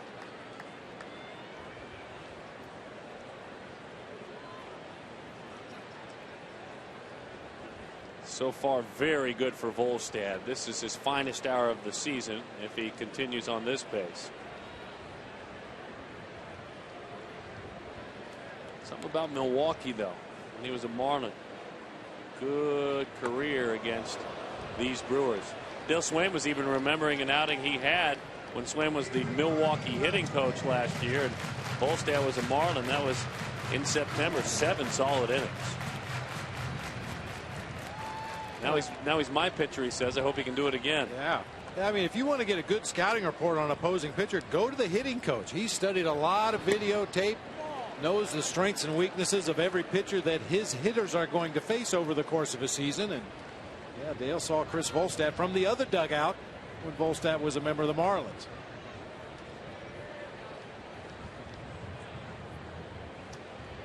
Two and two the count. Well, he spoiled a good pitch there. Is that what the hot hitters do? Do they foul pitches off at the last minute to stay alive? Yeah, fans may not believe this, but the really good hitters do have that ability to wait until the ball gets deep into the hitting zone with 2 strikes. And if it's a pitch they don't think they can do damage with, just flick the bat out there, get a piece of it, foul it off somewhere. Billy Buckner was very good at that. Wade Boggs, Tony Gwynn. Go right down the list. Guys that were considered the best hitters of their generation had that ability to waste good pitches in a 2-strike count. And don't kid yourself, folks. It ticks the pitcher off. Oh. When you think you have him frozen. 3-2. He drives that one to right. After fouling one off, he gives it a ride to right. It's off the wall. Lucroy hustling on around. He's into second with a double. Bottom line, this doesn't happen if he doesn't foul off that pitch a couple of pitches ago. Well, that's what you do. You force that pitcher to make you another delivery or 2 or 3 and hope that he makes a mistake somewhere you can hit the ball hard. A rolling breaking ball that time on the outer third of the plate. Lucroy, a batter that doesn't try to pull the ball unless he has a count in his favor, stayed right on it, drove it off the wall out there in right field. Well, this skipper loves him. He thinks he's going to be one of the best hitting catchers in the game for years to come.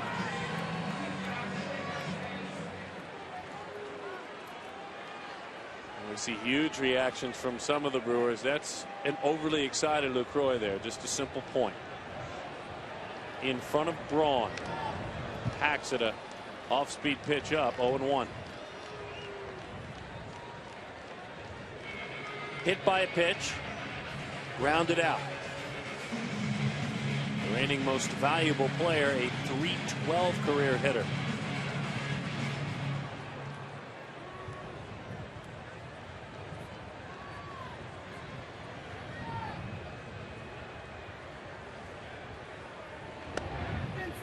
You were talking about Soriano using a big piece of lumber. Ryan Braun not far off. He's a guy too that committed to using a big bat. And Ryan Braun takes one of the more unusual practice swings that you'll see in baseball, really exaggerating the top hand. it appears as if he's swinging at a head-high pitch and really driving his top hand through the ball. It's just the image that he wants to have. Base hit right field. Charging it is De Jesus. They will stop the runner at third. Pitch was up. Easy to handle. Braun didn't try to pull it. He just shot the hole.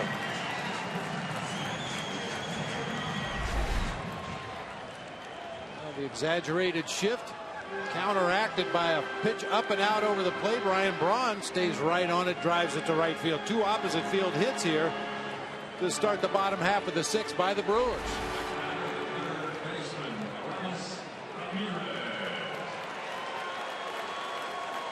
And again, the irony not lost on a lot of these diehard fans that big hits are coming. They're coming from the man, the hitting coach, and he's now in the other dugout as a manager against them. Dale Swaim taught a lot of these guys a lot of what they know, especially at the big league level. Here's a former Cub in Aramis Ramirez.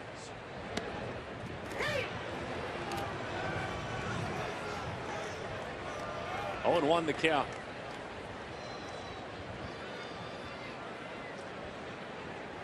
Popped up to first, back in the first. Grounded out in the fourth.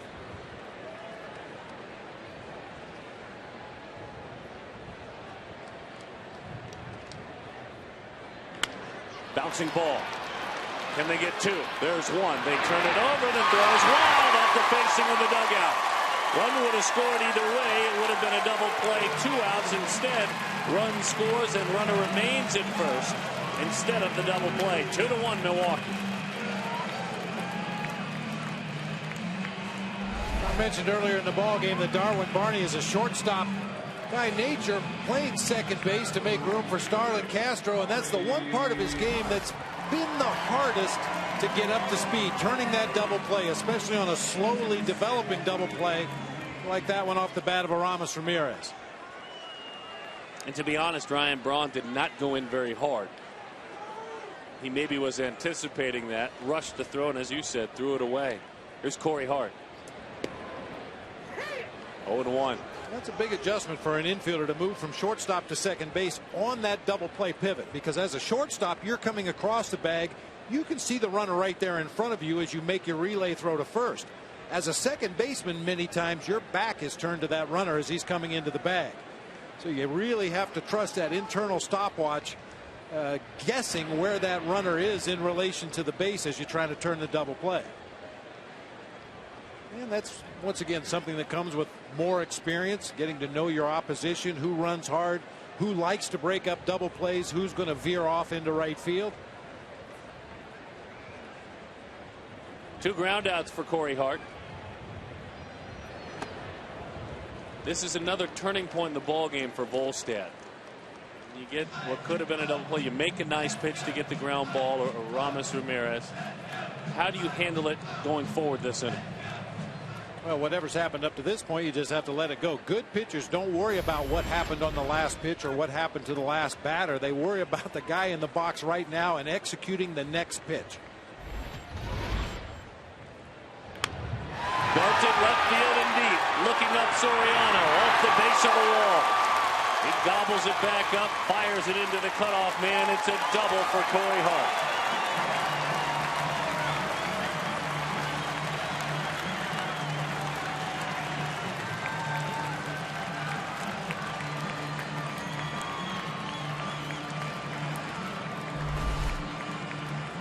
Corey Hart had been ice cold coming into this series, but he's gotten some pitches to hit from the Cubs staff, and he has taken advantage. This is a top spin line drive to left field.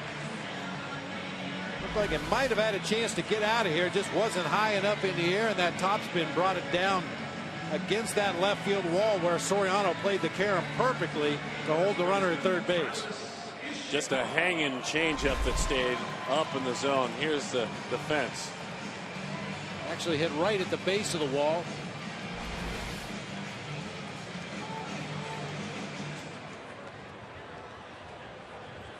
An intentional walk to face Masonette now. That'll load up the bases. They'll go righty on righty. Hope for a ground ball.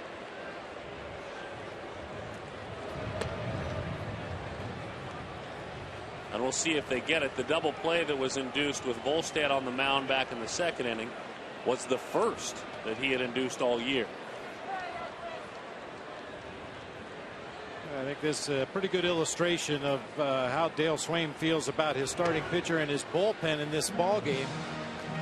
It was a tie game going into this inning. The leadoff double followed by a base hit to the opposite field. Fielder's choice scored the run, a double, an intentional walk to load the bases, and still nobody throwing in the Cubs bullpen. A visit from former Brewer hurler Chris Basio and a longtime Brewer pitching coach throughout this organization, now on Swaim's staff.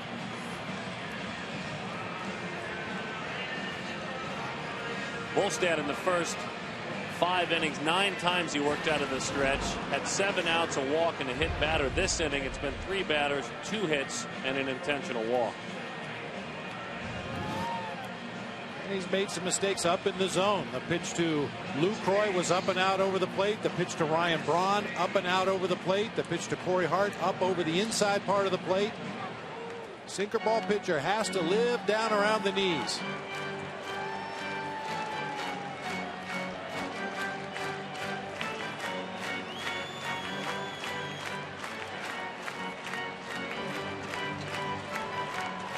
Aramis Ramirez, he was on a fielder's choice back in. Corey Hart doubled. And an intentional walk has Travis Ishikawa loading the bases up. Masonette broke his bat and he rolls it foul.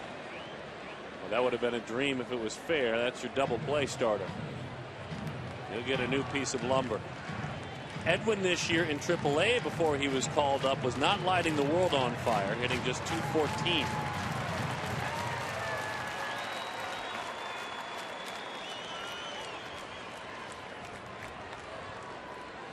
Got some toothpicks out there being cleaned up by Field and Goldberg.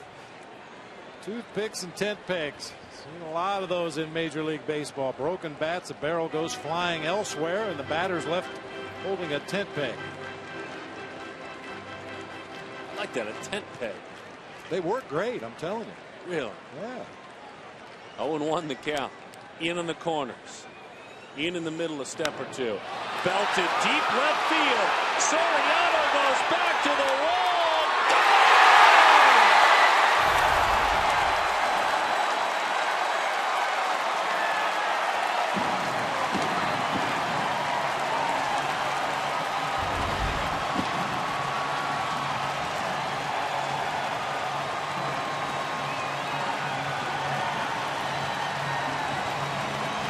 Welcome to Milwaukee.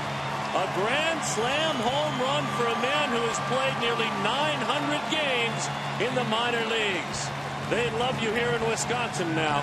Edwin Masonette.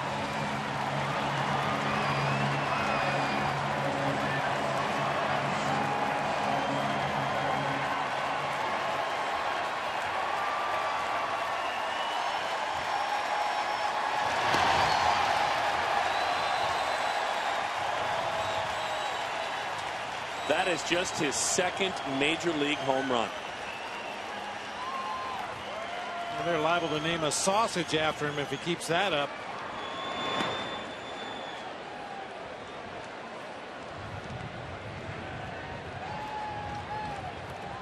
That'll make you smile. Smiling in Arecibo in Puerto Rico. They're smiling in Milwaukee for sure. 2 outs as this Torres is erased. You folks at home, these fans here, Bob and I, this is the last thing we expected. He just kind of fluttered up there on the inside part of the plate, just above the knees. He knows he got it. A little bit of a delayed curtain call from Masonette. He's not used to that. You look at these 2 lineups here, and the guys that are hitting the home runs in this series are a little bit surprising. David DeJesus with a grand slam last night. Edwin Masonette with a slam today. Wow. That woke this crowd up, those that stayed for the game last night. And the implosion, unfortunately, has occurred for Volstad. And mean, it's remarkable how good he has been for the most part this season, but it's one big inning every start that has really cost him.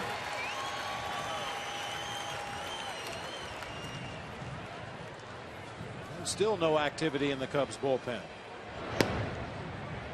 Well, let's see. That's 89 pitches. He's got 11 to go. Yeah. Or more. I mean, sometimes you just have to take one for the team. That's not saying that Chris Volstad can't settle in and pitch effectively the rest of the way. But even if he doesn't, Dale Swain may be forced to keep running him out there for a little while longer anyway, to get to a point where they feel they can patch it together with the healthy arms left in the bullpen.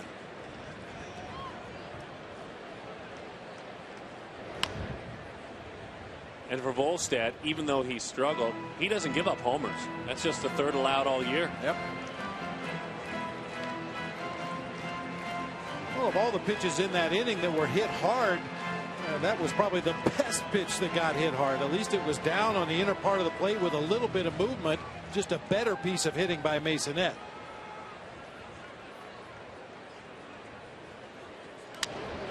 Broke his bat. Now they're really starting to have some fun and have a little luck too.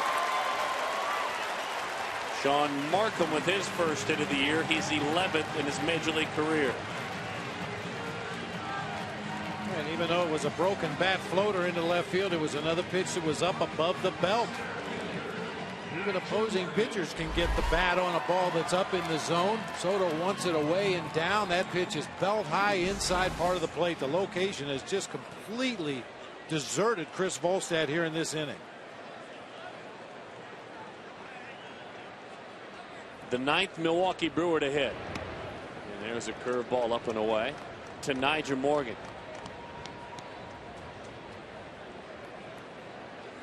How do funny things start? Early in the inning, first batter Lucroy, pretty good breaking ball, could have frozen for strike 3. He fouled it off. 2 pitches later, he doubled. We began, you and I, talking about the ability to do that.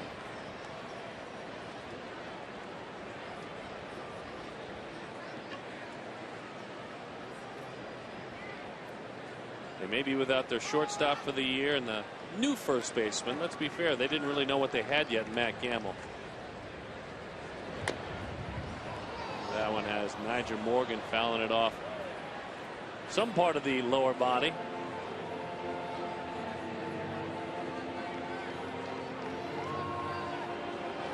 I wish he'd show more emotion, let you know how he feels. It's hard to read his mind. Oh, right off the top of the right foot that time, straight on. Can you talk to him, maybe get him out of his shell a little bit?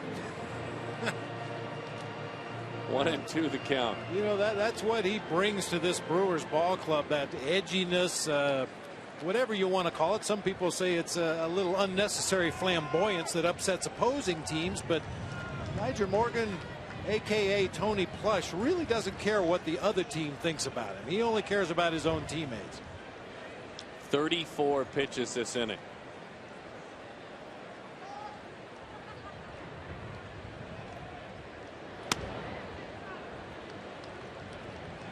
Two and two the count. Cubs and Brewers each dropped a run on the scoreboard in the first. It was tied at 1 until the bottom of the 5th, or 6th I should say, and this is where it blew up. Zeros for a long time and a lull in this ballpark. Spoiled a breaking ball down. 4 RBIs on 1 swing of the bat, and that's what has lit the scoreboard up. For Masonette, in his 48th major league game, he had 7 major league RBIs prior to that. He got 4 with 1 swing.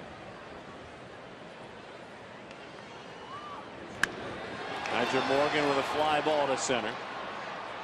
Tony Campana puts it away, but the story here is the headline now. Injured Brewers shortstop gives way.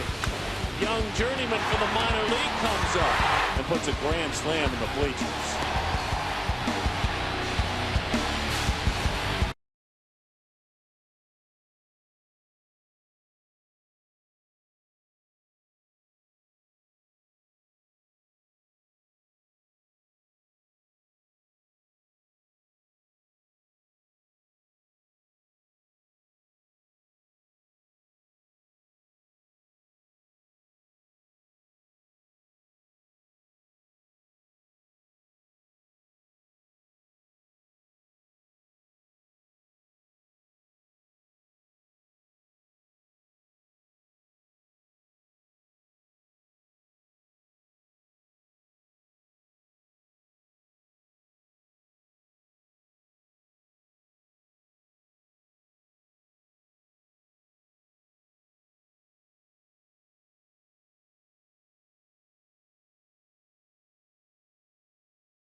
Is presented by Chevrolet.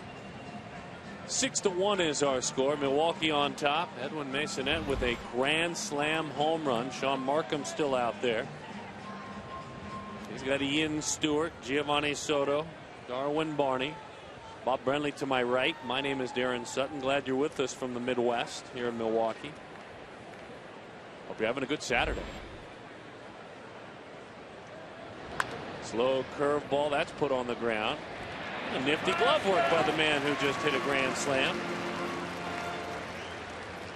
Now it's time for the Just for Men Auto Stop foolproof stat. Sean Markham, he has been foolproof with the secondary pitches today when he needs to.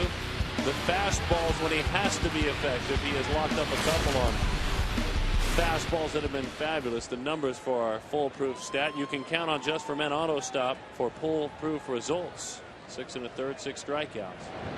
Yeah, 6 punch outs, 2 by Brian LaHare, 2 by Alfonso Soriano, and 2 by Chris Volstad, the pitcher.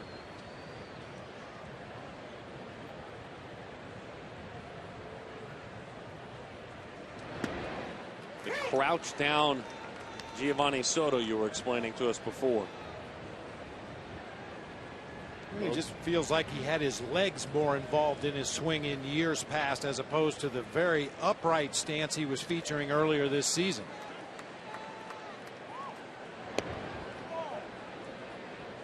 And Soto's always been somewhat of a guess hitter to begin with. He'll look for certain pitches in certain counts, especially if he's got a history against an opposing pitcher. And if you are a guess hitter, sometimes it's more than just the mechanical. It's the process that you go about arriving at the pitch you want to guess for. We talked about predictable counts, 2-0, 3-1. You would expect to get a fastball in those counts, but if you get fooled often enough with other pitches, now suddenly your guessing process is gone. Well, he got himself a fastball. Did he square it up enough? Ryan Braun has room. He got a 3-1 right down Wisconsin Avenue fastball.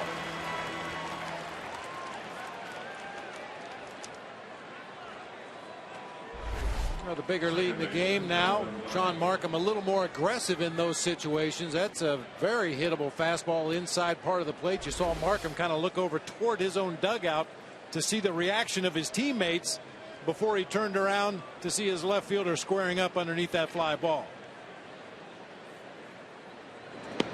He's over 100 pitches now as he fires strike one to Darwin Barney. Seems like a guy that you shouldn't worry about counting pitches, Markham, the way he pitches.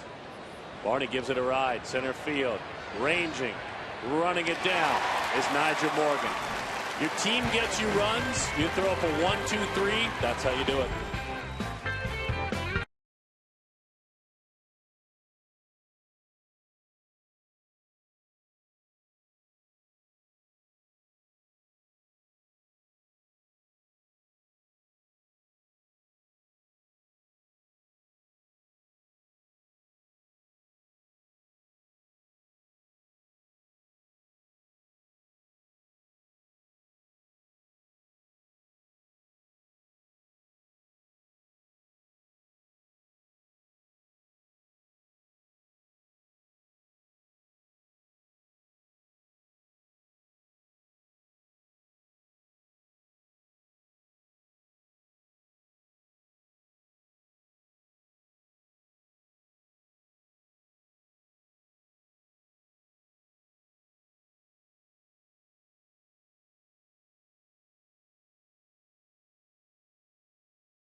Today's game is sponsored by Ford. Go further. And by DirecTV. If you call yourself a sports fan, you gotta get DirecTV.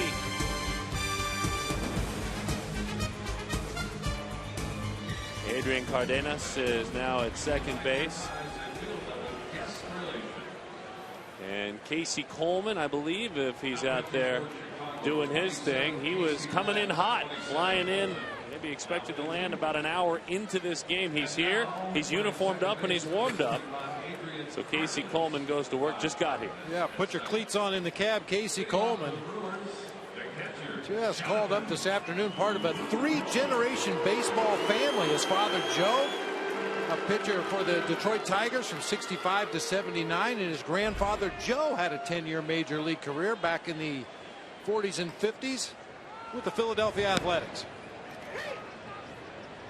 Looks like he dips and dives the ball right out of the gates there. Got a good sinking fastball, cutter, curveball, changeup. Tremendous pickoff move at first base. Very athletic, good hitter, all those things you like besides throwing the baseball. There's the slider you spoke of. 0-2 the count. Really unique way of getting ready to fire the ball home. A couple of distinct stops along the way, then he shoots it at the hitter.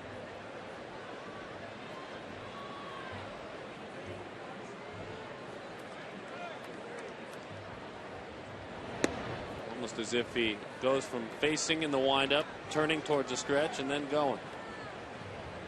1-2 the count. It's been a work in progress for Casey Coleman. Had some issues. Got beat around pretty good from time to time last season, so he's played around with his mechanics a little bit. This particular delivery gives him a little more deception. Turns his back almost completely to the hitter before he makes his stride toward home plate to deliver the ball. You can see the first move is forward. He's perfectly sideways after the first move. Then he turns his back to the hitter before ultimately delivering the pitch to home plate. In on the hands, good pitch. He's been here. He's been to the big leagues. He had some time with the Cubs in 2010 and in 2011.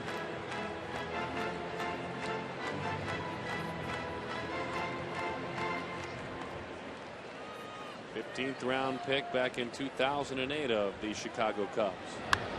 Breaking ball, fly ball. De Jesus puts that one away. This MLB on Fox season, Fox Sports is proud to support Boys and Girls Clubs of America, a place where youth can reach their full potential as productive, caring, responsible citizens. To learn more, please visit greatfutures.org/Fox Sports. Greatfutures.org/Fox Sports. And that's a real good thing.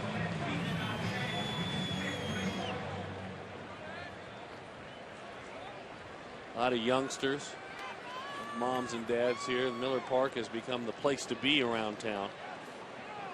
Ryan Braun, one of the reasons he's in the hole 0-1.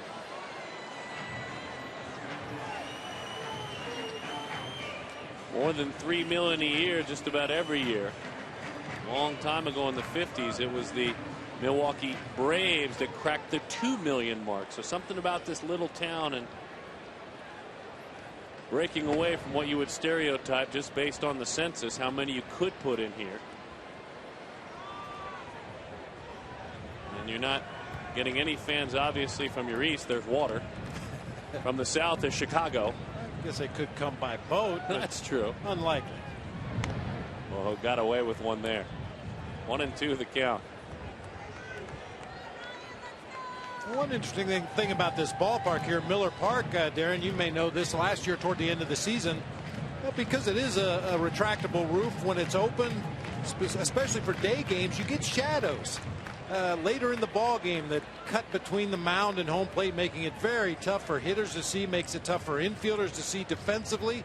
So they started to play around with closing the roof just in gradual sections to try to avoid that horrible shadow that cut across the middle of the field. And I think the players that I talked to who played under those conditions said it really, really helped. Does it help to turn the lights on even though it's bright outside as well to balance it out? I think it does help eliminate some of the really dark shadows that you get when you do close the roof partially. 1-2 the count on Braun. Fastball is low, 2-2. The year doesn't come right to the front of my lips here, but I know that the shadows were a big part of a Ben Sheets 18 strikeout game a couple of years back in this ballpark. That can happen. Our teams just said we couldn't see the baseball, and Ben didn't apologize. If you remember him, folks, had a pretty good arm. Well, right in the kitchen of Ryan Braun. He's got some bees in those knuckles. Talking about NASCAR earlier, an exciting race tonight. Let's find Chris Myers. He will get us set for upcoming NASCAR on Fox. Hey, Chris Myers here, and tonight in South Carolina, NASCAR on Fox from Darlington, one of the most challenging tracks on the circuit, the 11th race of the year, and Danica Patrick will be joining some guys looking for their first win of the year, like Jimmy Johnson and Jeff Gordon. We hope you join us, 6:30 Eastern on the Pre-Race Show. Thanks, Chris. We will make sure to do that. And that is tonight at 6:30. Ramos Ramirez breaks his bat. Alfonso Soriano will play it on a hop.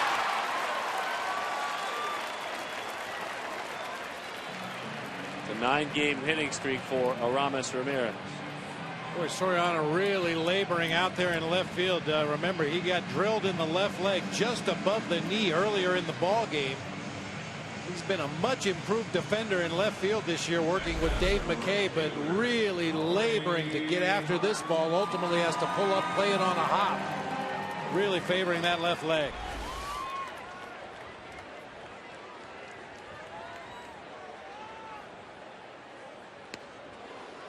Oh, 0-1 on a slider to Corey Hart.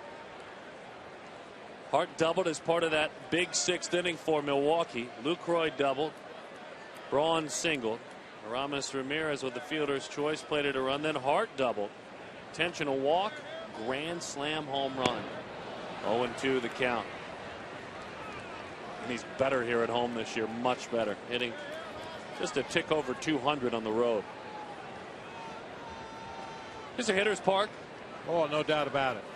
Well, I asked Dale Swaim about it before yesterday's ball game. Does it make a difference? Roof open, roof closed, panels? He said it makes no difference. He felt that this ballpark plays like a hitter's park regardless of the conditions with the roof and the panels. Really good batter's eye in center field. Gives you a good look at the deliveries. Hitters seem to pick the ball up rather quickly out of the opposing pitcher's hands.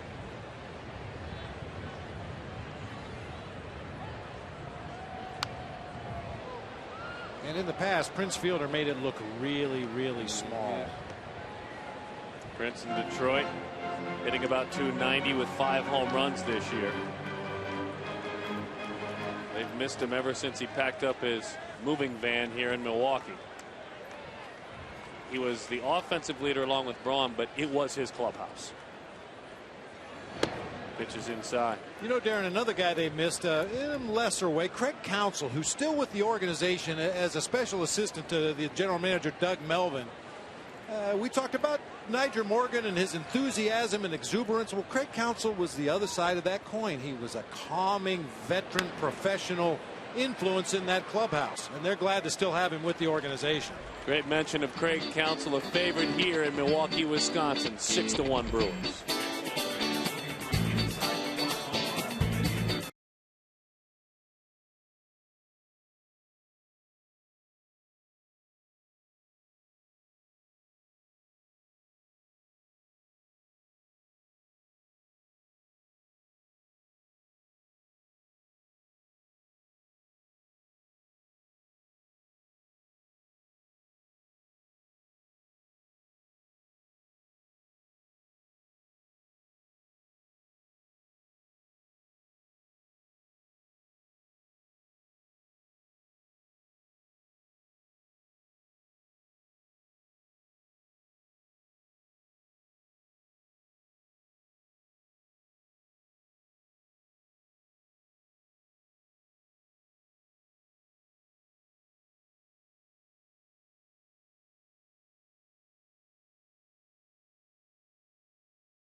for Milwaukee, and that puts Nigel Morgan in right field saying hello to his friends over there.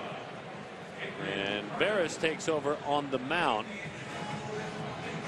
Jose 2-1 with an ERA of over 7, so this is a good day to get in some good work with a pretty comfortable lead. Nothing's too comfortable in this hitter's ballpark.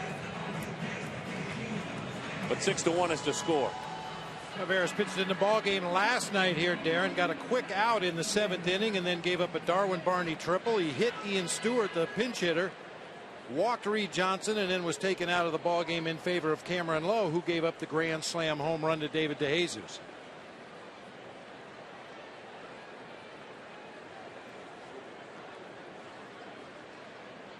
Adrian Cardenas takes a fastball that's a strike from Veras.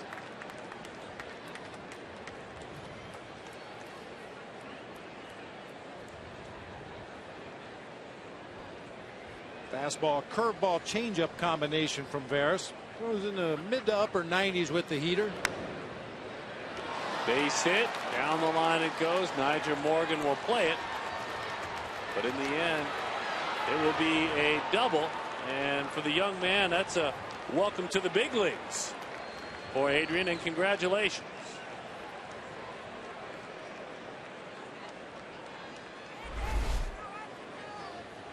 Cardenas has hit some balls hard, but this time goes down and golfs one into the right field corner. Had thoughts about turning the corner at second base and heading on to third. Nigel Morgan, who just moved over from center field to right field, kind of boxed it up against the side wall there, but trailing by 5 runs, Cardenas holds up at second base. That's exciting, though. No matter the situation, he'd rather do it in a win.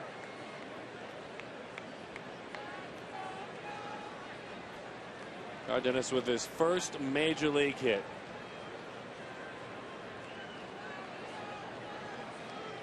David DeJesus, he was part of the rally last night that broke up John Axford's consecutive save string at 49, dating back to last April. 49 in succession. Triple, then eventually scored on a wild pitch, strike 3.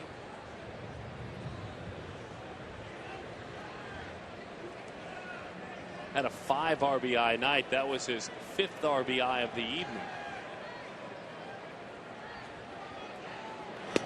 Breaking ball is on the corner. This is in the 9th. It hit a grand slam earlier, Bob, and then this. He didn't come into the ball game until the 7th, but spanked one past Aoki all the way to the wall in right center field. A wild pitch on a strikeout of Starlin Castro. DeJesus sneaks on home with the run. Castro reached safely. Just the beginning of an interesting night for John Axford.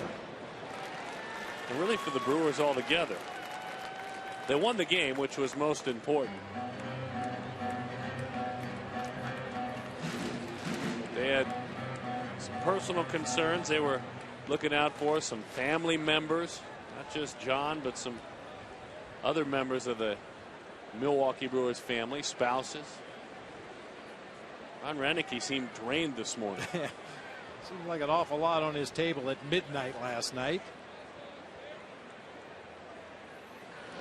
That pitch is outside. So Axford left this note by his locker. I put my wife into contractions with my performance tonight. I had to run to the hospital. The streak is over, so you can talk about it. The luck I've had in the past didn't show up. All I can do is begin another streak and keep my head up. Cliche, cliche. Another cliche. Gotta go. Love, Axe. He went to be with his wife Nicole, and they did not have their babies. They stopped the contraction. Everything is okay as of today. That's a breaking ball. That's strike 3. I love his ability to embrace what was certainly just a human outing and embrace the media here locally too, and show you what's most important. Speaking of Axford, that's his wife. You know, I just thought that was really a neat touch.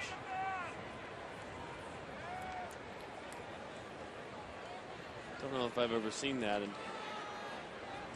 And could start a trend. You know, ball players have a rough night. Just leave a little note on your locker. Dear media. Yeah, I don't know if that would go over too well. Had a bad night. See you tomorrow. Yeah. You better have a family reason to go over there. But Corey Hart's wife was driving home. His wife, Christina, And she hit a deer? Hit a deer. So she was in a car accident, a one-car accident.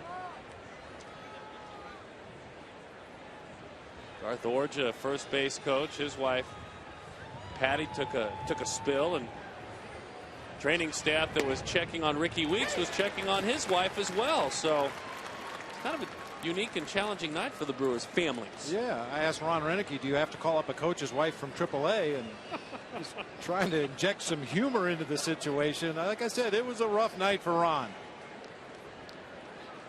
Really, he did say that, folks. I mean, he actually did say that. I loved it. 0-2 the count on Campana.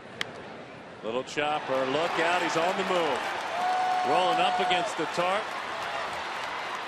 Ease is in with a double. He can fly. Cubs on the board again, 6-2. Boy, what a pesky offensive presence he is. So many people are hung up on the things that Tony Campana cannot do. They tend to lose focus on how many times he is right in the middle of everything good that happens for the Cubs offensively. Whether it's in this case just flipping the ball down the left field line to drive home a run and get himself into scoring position with his speed, stealing a base in a close ball game, making a great running catch in the outfield because of his speed. A lot of people say, well, he doesn't have any power. He strikes out too much. He doesn't walk enough. And certainly that's the case. But it seems like everything good that's happened offensively for the Cubs this year, he's been right in the middle of it. University of Cincinnati, a Cubs 13th round pick in 2008. Kettering, Ohio is his hometown.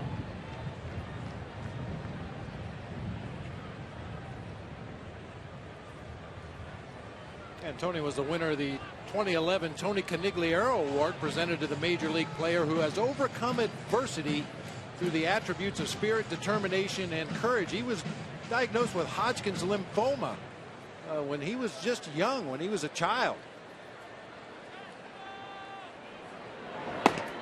Francisco Rodriguez, K-Rod, warming in the pen.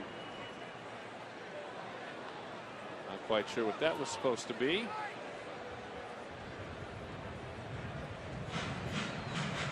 They didn't get much rest last night. See, you turn around and you see that. I think that was a byproduct of a pitcher forgetting there was a shift on. I think he turned around and thought his second baseman was on the bag. All right, I better throw it.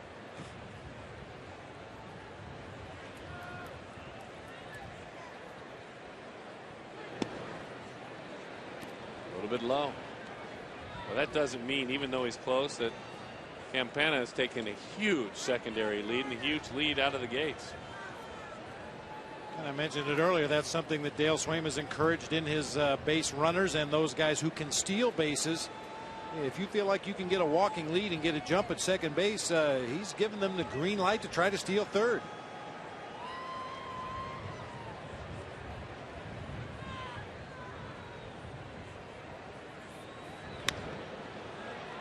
Bouncing ball, charging on a cross. The veteran shortstop is Turris.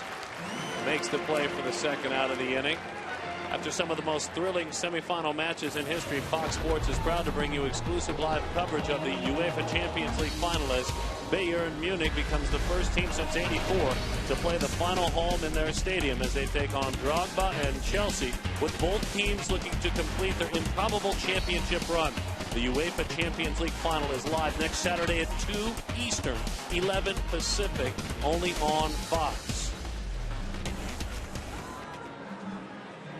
The first team since 1984 to play the final in their home stadium, taking on Drogba, their final home game. Brian LaHare.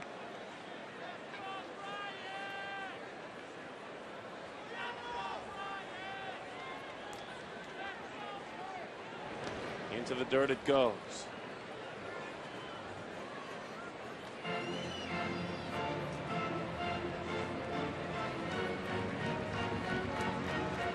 Five hits for the Cubs without an error. 10 for the Brewers without a miscue.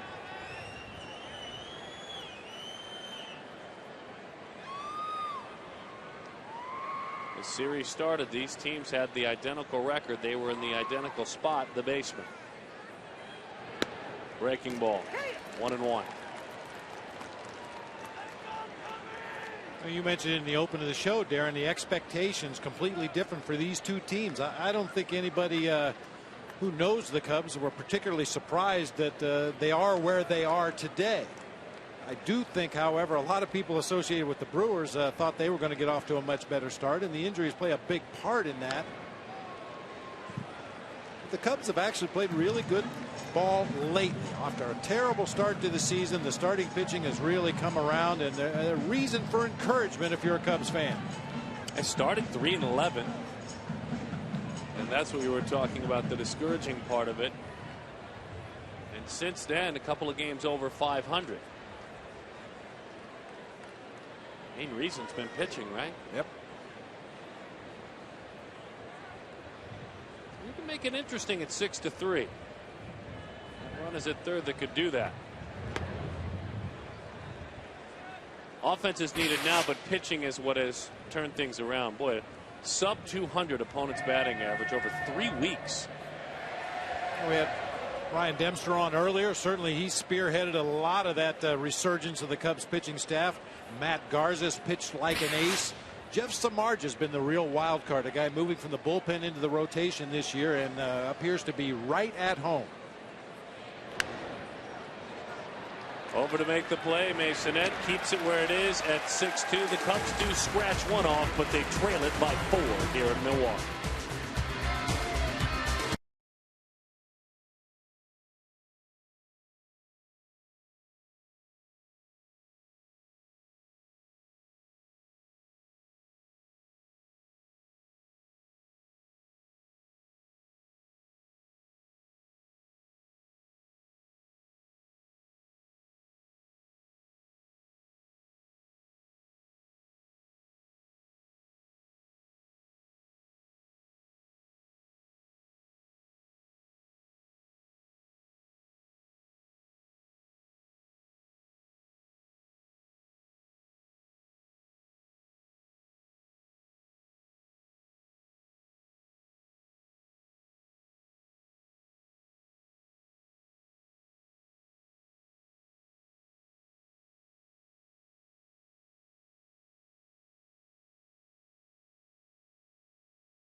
Is sponsored by Ortho Weed Be Gone Max. It's lawn weed killer. Defend what's yours.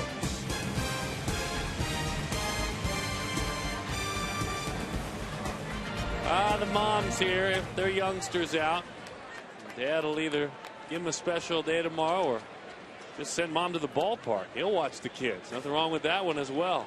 This series goes on tomorrow between these two teams. Coleman working against Travis Ishikawa. Casual fans maybe remember a pretty healthy run he had with the Giants. And defense, that's really what he is known for. Yeah, and he plays the position first base that Ron Renicky believes is highly important. All you need to do is have a bad first baseman one season, and you realize how important it is to have a good defensive first baseman. And Ron Renicky thinks Ishikawa can be that guy. He's got himself a double today. He was pitched around, funny enough, with an intention to walk, and then Masonette hit a grand slam behind him. Renicky making it clear if he can hit a little bit for me, it's his job. The because of the runs he can save that maybe he doesn't drive in, but he can save a bunch. Gives that one a belt. That one's into the right center field gap, and Travis Ishikawa's on the move. Well, keep that first baseman's glove ready to go. Days like today will keep you out there more often. 2 doubles and a walk.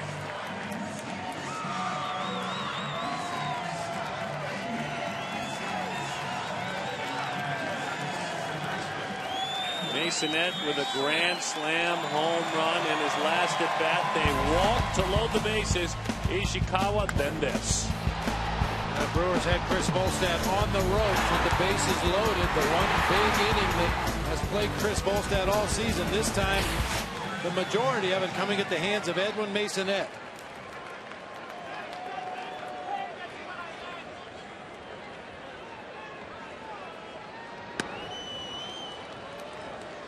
Oh, and 1 the count. 5 doubles for the Milwaukee Brewers. 5 singles and 1, that man, home run. It was just his 2nd homer in the major leagues. He's been in the big leagues with Houston on a couple of occasions. And it took his career RBI total from 7 to 11.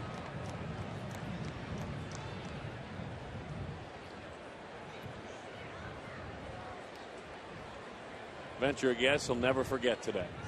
Oh, I'd say that's a safe guess.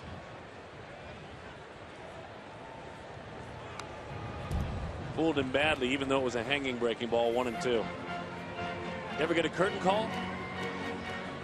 Yeah, usually on the road, the opposing fans wanted me to come out and tip my cap.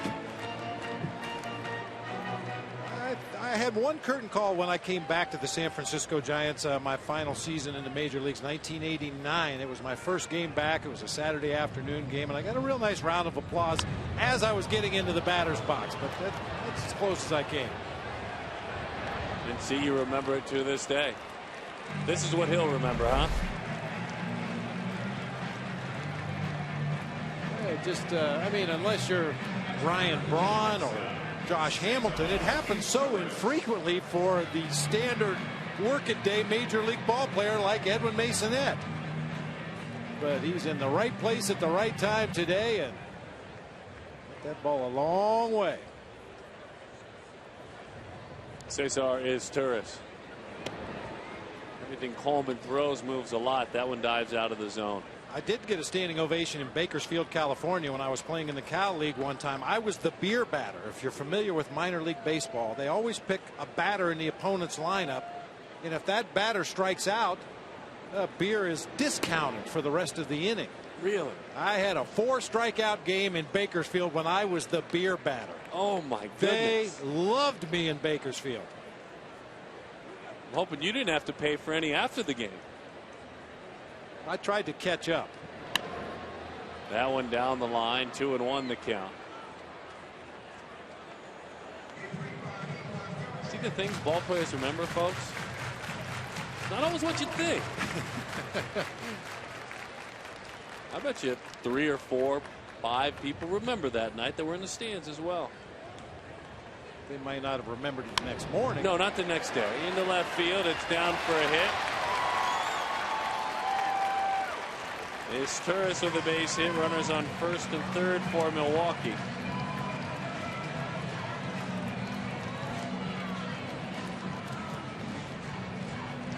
Norichika Aoki now. He has started 6 games for the Brewers this year. He's played some in center. He's played some in left. Milwaukee received his negotiating rights back in December. Signed a 2-year deal with the club. Career .329 hitter. Tokyo Yakult Swallows.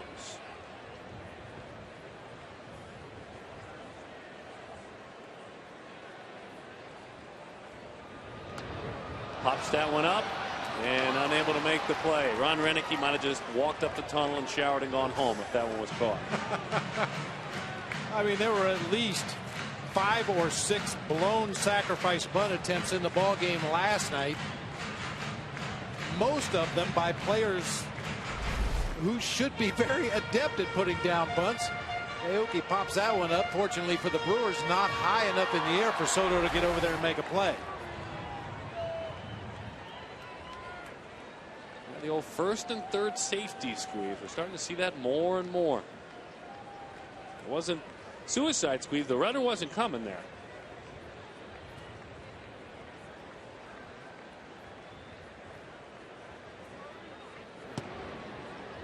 Boxed behind the plate. Joe Madden tries that a lot. Tampa manager. Well, it's a good play. Number one, if you have a guy at the plate that can get a bunt down on the ground, but also you need to have a runner at third base who can read the play quickly. You're not required to try to score even if the ball is bunted into fair territory. You have to read that bunt, know where the defenders are, and make a split-second decision whether you can score or not. And if I've listened to you today and Ron Renicky, Travis Ishikawa's that guy. Sharp player, yep. So he tries it again. He pushes it. Ishikawa reads it, and he scores. As described by Bob Brenly, it was to perfection.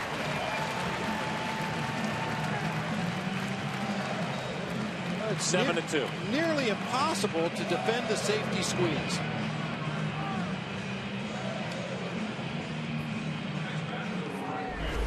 I mean, at worst, you hope to come out of this with a runner at second and third and 2 outs in the inning. If it's a perfect bunt like Aoki was able to put down to the first base side that time, and you have an alert base runner at third, it should be a very easy run.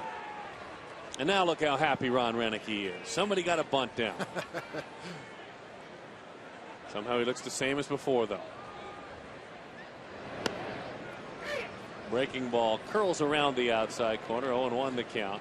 Well, we've joked and laughed and had a little fun with the inability to get down sack bunts in the ball game last night, but I guarantee you both Ron Renicky and Dale Swaim, the first opportunity they get, are going to have their players on the field for early work practicing their bunting. Fundamentals are very important to both these young managers. And maybe not today because of the early day game, another day game tomorrow, but if I were the players on these two teams Monday afternoon around 2 o'clock, I would anticipate being at the ballpark working on your bunting skills. If there's such a thing as bunting shoes, put them on. Yeah.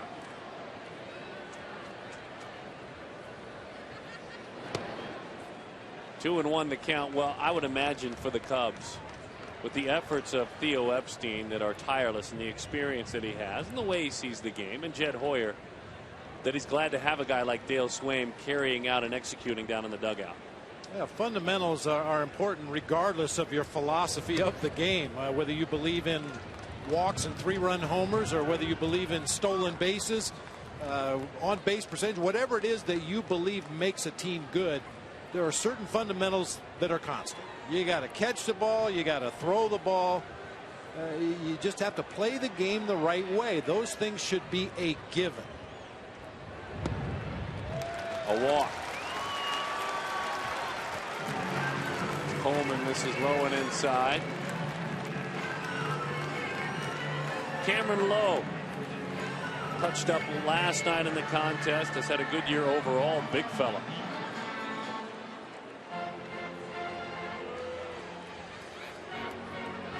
Major League Baseball umpires will offer up to 200 ticket packages, signed items, and one-of-a-kind VIP experiences during the 4th annual Umps Care charity online auction. Up for auction, throwing at the first pitch at Wrigley. That's a good thing. An Albert Pujols signed jersey, more great items. This is a great deal. MLB.com/umpscare. The auction closes at 8 Eastern on Sunday. Check it out. The umpires really, over the last half-decade, have banded together. They never have a home game. They're always on the road, if you will. That doesn't mean they don't touch all the communities where they stop.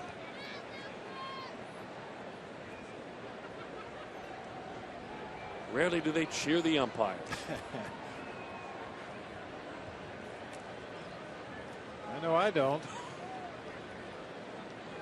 I sent the umpire some money back when I was managing.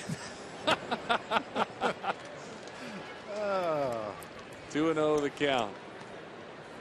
It wasn't for a charity, but I got fined for a few ejections back in my managerial days. Oh, so it was a fine. I got excited. I thought maybe it was a little, under the table for a little help there. Oh, no. That doesn't work. Okay. 2-0 the count. So you're telling me that, I don't know, Randy Johnson and Kurt Schilling didn't need a whole lot of help, as good as they were. No. They didn't need extra 6 inches on either corner. I wasn't so worried about the two big boys on my own team. I was worried about the pitchers on the other team getting help that they didn't need. Lucroy, timely hitting has been his specialty this year. Did he do it again? My goodness. Hitting .500 with runners in scoring position coming in. The throw is high. The run scores. Lucroy, the best clutch hitter in the Brewers clubhouse. That's a 3-hit day as well. Golly. 8-2. Well, he comes just as advertised by his manager, Ron Renicky. We've talked about it all afternoon. Got jammed just a little bit with that sinking fastball. It hits it into shallow center field. Throw from Tony Campana in center field was high to the plate. He just continues to put that ball in play.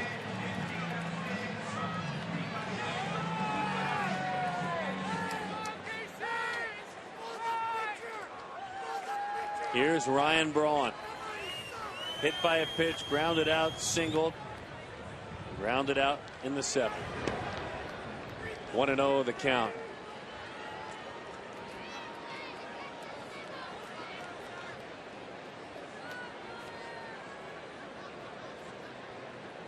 For all of the power that Braun has displayed throughout his career and the high slugging, he had a 200-hit season in 2009.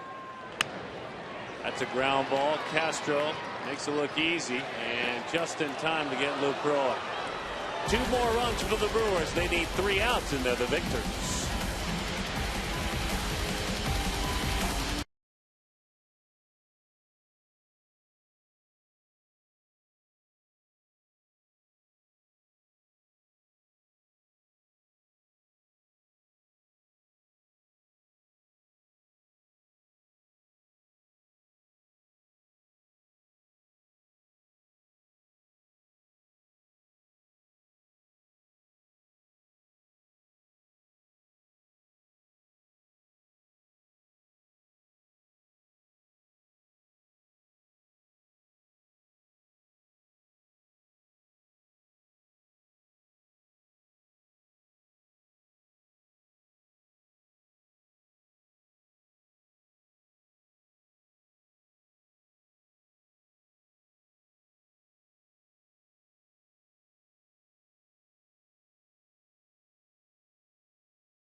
Dillard taking over. He hopes to put 3 quick outs on the board. It's his 16th appearance of the year.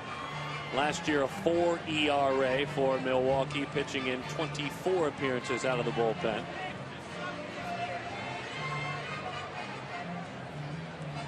Dillard ready to roll.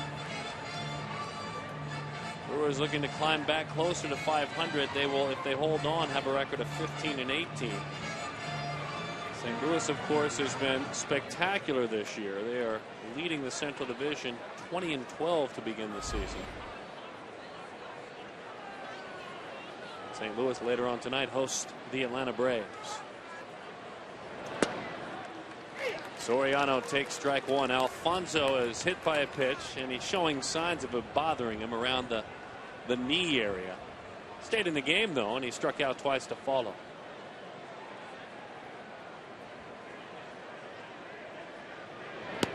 Swing and a miss at a slow sweeping breaking ball. That's the frisbee. He throws a tailing fastball. That frisbee flat breaking pitch to right-handers. An occasional change up to a lefty. And Tim Dillard's father Steve played for the Chicago Cubs back in the late 70s, early 80s. Popped up. Braun will look into that sunshine and put it away. Here is today's Burger King smooth play of the day. It was smooth because he had only homered once in his big league career, and Edwin Masonette made home run number 2 count. A grand slam home run, the decisive blow in this ballgame. You look up and down this Brewers lineup and you ask yourself who's most likely to hit a home run in the game today. Edwin Masonette is probably not at the top of your list. But in order to replace an injured shortstop and an injured first baseman, both out for the year, until you can really do what you need to do around the trading deadline, it's got to be a little luck and all hands on deck. Everybody has to contribute. Everybody has to pick up the pace a little bit. You know, not do more than you're capable of doing, but when the opportunities present themselves, got to come through with those big hits. Stewart a mile high to right field. The slugging third baseman sees Niger Morgan put that one away, and 1 out to victory for Milwaukee. Even a lazy fly ball to right is dramatic for Niger. Has fun with it.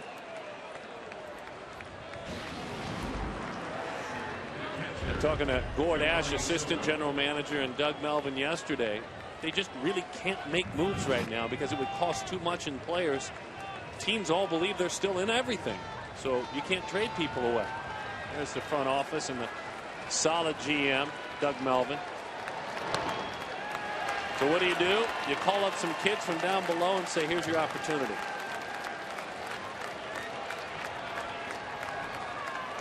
Doug's done a fine job here with this franchise over the last half decade especially. 1-1.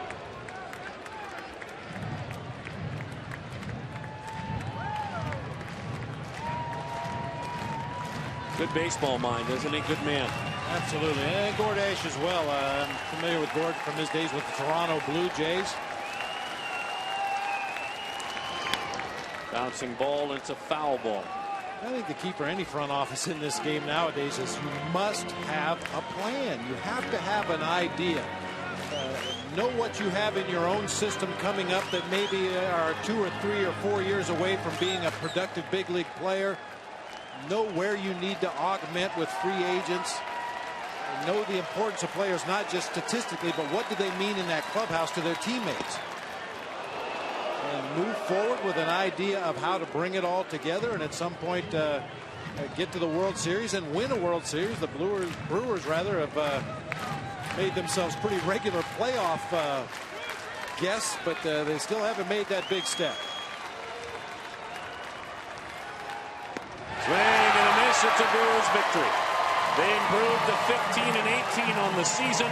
The Cubs, meantime, dropped to 13-20 on this, the 2012 campaign. Edwin Masonette was the hero, and he did so with a big-time, stunning grand slam that is 10 straight victories for the Milwaukee Brewers at home against the Chicago Cubs. Greg Amsinger, Harold Reynolds, and Kevin Millar are ready at our MLB Network studios. They'll be ready to get you up to date on all that's going wrong Major League Baseball. They'll do so after this break. Brewers win it 8-2.